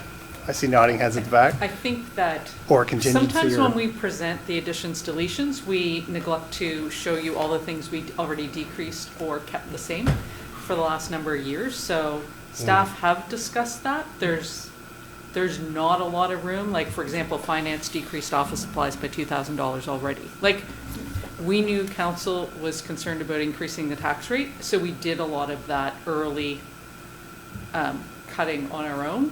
So there is room, but when staff sat down, these slides, the original 2 slides from last presentation, were the things that staff had identified as. But we have some contingency. We have that- and we contingency. wouldn't Other be- than the contingency. Right, so, That's probably where we'll end up going, is looking at, the contingencies.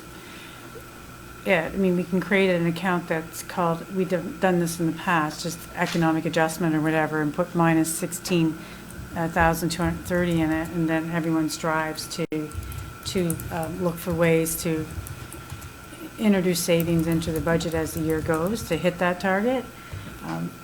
It is a large number we're working with in terms of budget, so it's just hard to pinpoint, as Kim's saying, I can't just go into office supplies and give up 2,000, I've already done that, right? So, but I suspect that we will find that amount of savings over the course of the fiscal year, and the contingency is always there as the backup if we need it.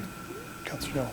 Yeah, I will add, I think one thing that could be challenging is because I don't particularly want to get into the nuance of like how many pencils people are buying. I do say it can be hard, at least myself being my first term in council, to identify opportunities to deprioritize. For example, I knew about the facade improvement program, so I knew that was something that we could target. I'm not as familiar with all of the other, projects that we're doing and programs, so it makes it more difficult for me to provide recommendation because I wouldn't want to go and be like 10% here because I don't know what that's impacting. So I'm not saying there's any action from that, but that's at least my feedback is it's hard for me to provide any further recommendations because I don't know I don't have a scalpel to go in and do things. So. Understand that. We used to go line by line. I know, and that's I remember feel going line by bad. line. I feel bad mentioning it. We try not to make it that painful anymore. I just spoke to another mayor today who they're going line by line, and it's Yeah. Doesn't make it community. easier. The community is enraged. Anyway, Do you want me to summarize what we got? Is yeah, that can you enough? summarize what we've got so far? One question. Yes. Thank you. So what's being eliminated from stationery? $2,000. Cheap paper. That won't get you a lot, will it? $2,000, You're not going a with whole cheap lot. pens versus. Just so you're not getting a certificate for anything anytime soon. An example is that a couple of years ago, we were having issues with our printer, copier, and finance, where the paper was getting stuck when we were printing tax bills and water bills because we're printing so many, it was heating up, and the paper was invoice paper with perforations. So we actually dealt with our TownSuite, our accounting software provider, and we said, can you just do a whole pre-printed thing so we can just print on plain paper? So they did. So we just saved money on ordering special invoice paper, and then just went with printing on plain paper, double-sided, no perforations, stuffs in the envelopes way better, things like that. So we've just looked at our kind of 4-year average. We see that going down. So we say, you know what, we think we can decrease that now. We've saved money because we're not buying pre-printed invoice paper as opposed to just using plain paper and getting our software provider to design us double-sided printed invoices. So, there are times when we just find ideas that we say, what, like, just because we've always printed it on pre-printed invoice paper, is that really necessary? And question it and go, it's really not. Years ago, you kind of had to have the imprinted stuff, so when they took it to the bank to pay it, the bank could do their little thing, but, you look at how many companies invoice, you just send you an email and say, please download your Nova Scotia Power bill, for example.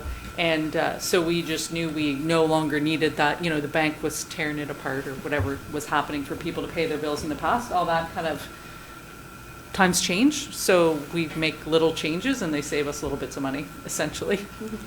Right, so the cuts? I know that's an odd example, but that's an example good where example. we save a Wasn't little the bit of example I money was looking because for, but thanks. we just said, for 20 years we bought invoice paper. Why? Let's try to save some money. Pay a little more for color copies, but the net is a savings.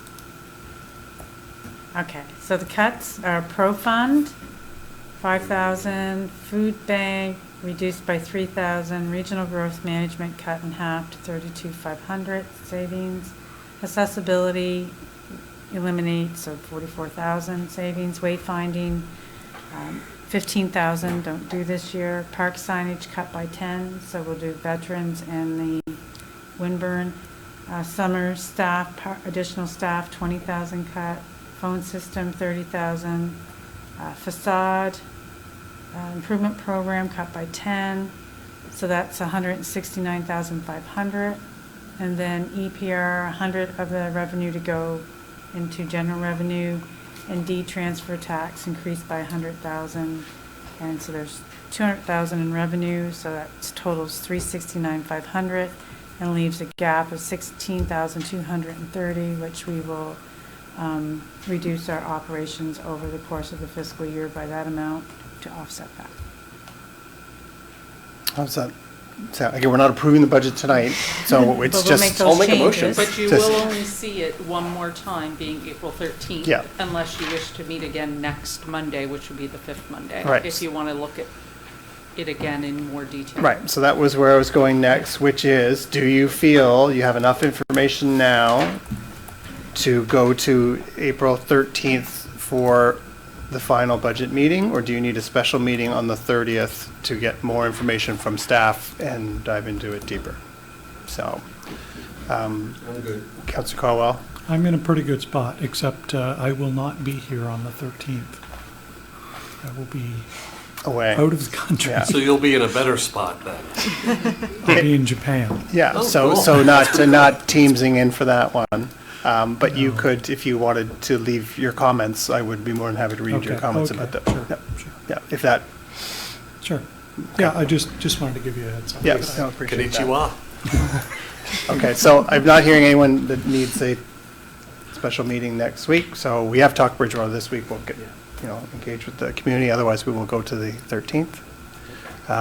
If any questions come up, as always, please direct those through the CAO, and we'll get them to the Director of Finance and get questions, so, and I also appreciate staff being very quick on their responses. Yeah. We're not at the end of the meeting, we do have one more item. So I added this item, youth, media, and community, didn't know what else to call it. This is coming out of the events of last week. Again, I'm still, this is, I don't get rattled easily, but this is, it's not, it's unsettling for folks. And I'm also concerned that nothing's going to change and nothing's going to get done. So what I am proposing and what I'm looking just to kind of get council's blessing is, I would like our Bridgewater to host a national roundtable discussion with leaders from all orders of government. And I mean, like inviting the Prime Minister, inviting the Leader of the Opposition, inviting premiers. I'd like to invite the mayor from the community from Rivers in Manitoba. Talk to experts, actually talk to youth about how we're getting to this point, and not just a talk and listen, but actually where, coming from that meeting, there could potentially be some legislative or policy changes. So even though there'd be politicians in the room, it would be to actually come up with some kind of national plan, look at best practices. In Europe, you can't access social media under the age of 15 from many countries. I don't know if that's the best practice, but should we not be having these conversations? And I don't have any confidence that anyone else will have these conversations if we don't set the framework for them here. So I just wanted to make sure if council was okay. There's no money in the budget because I don't actually think it will cost anything, because I think there will be funding available for something like this. So Carpet. maybe we'll get some sponsorship. We'll do it at the library and get some free carpet. But anyway, I just wanted to make sure we are a team, and the mayor isn't like a TV show in the States where they just go along and do whatever they want. I want to make sure that everyone's kind of okay with this, and we'll have to work on this and frame it up and what it looks like. But I don't want to wait, or I don't think waiting around is going to achieve anything. So I would like to start inviting people and working back for some dates from the availability of the highest decision makers in the land, because that's who I think should be here. So, anyway, I just want to make sure nobody has any objections to that. That's a great idea. I wholeheartedly endorse it. Yep. Okay. Deputy Mayor. May I just put in a plug for the Bridgewater Junior High SAC had some very similar concerns and been trying to plug away at things, and they will be hosting experts. I'm not sure exactly who yet. The first will be our safety resource officer during parent-teacher nights. So just for parents that are going to parent-teacher, both during the day and evening. There will be information available, there will be resources, and you'll be able to connect with the safety resource officer. And we're going to try to make it a thing for every parent-teacher night, because you're already out of the house and there, so we're going to try to catch you. So works, it's great when multiple organizations are trying to do something and acting. Yeah, and I think all that is all very important. I think that should continue, and that grassroots level. I just, again, as decision makers that sit around this table and we put words into action, have increasingly losing my confidence that that will happen elsewhere. And so I just think we should just take charge and do it. Well, or make them do it. So that's my plan. So that's good. Okay. So stay tuned for that.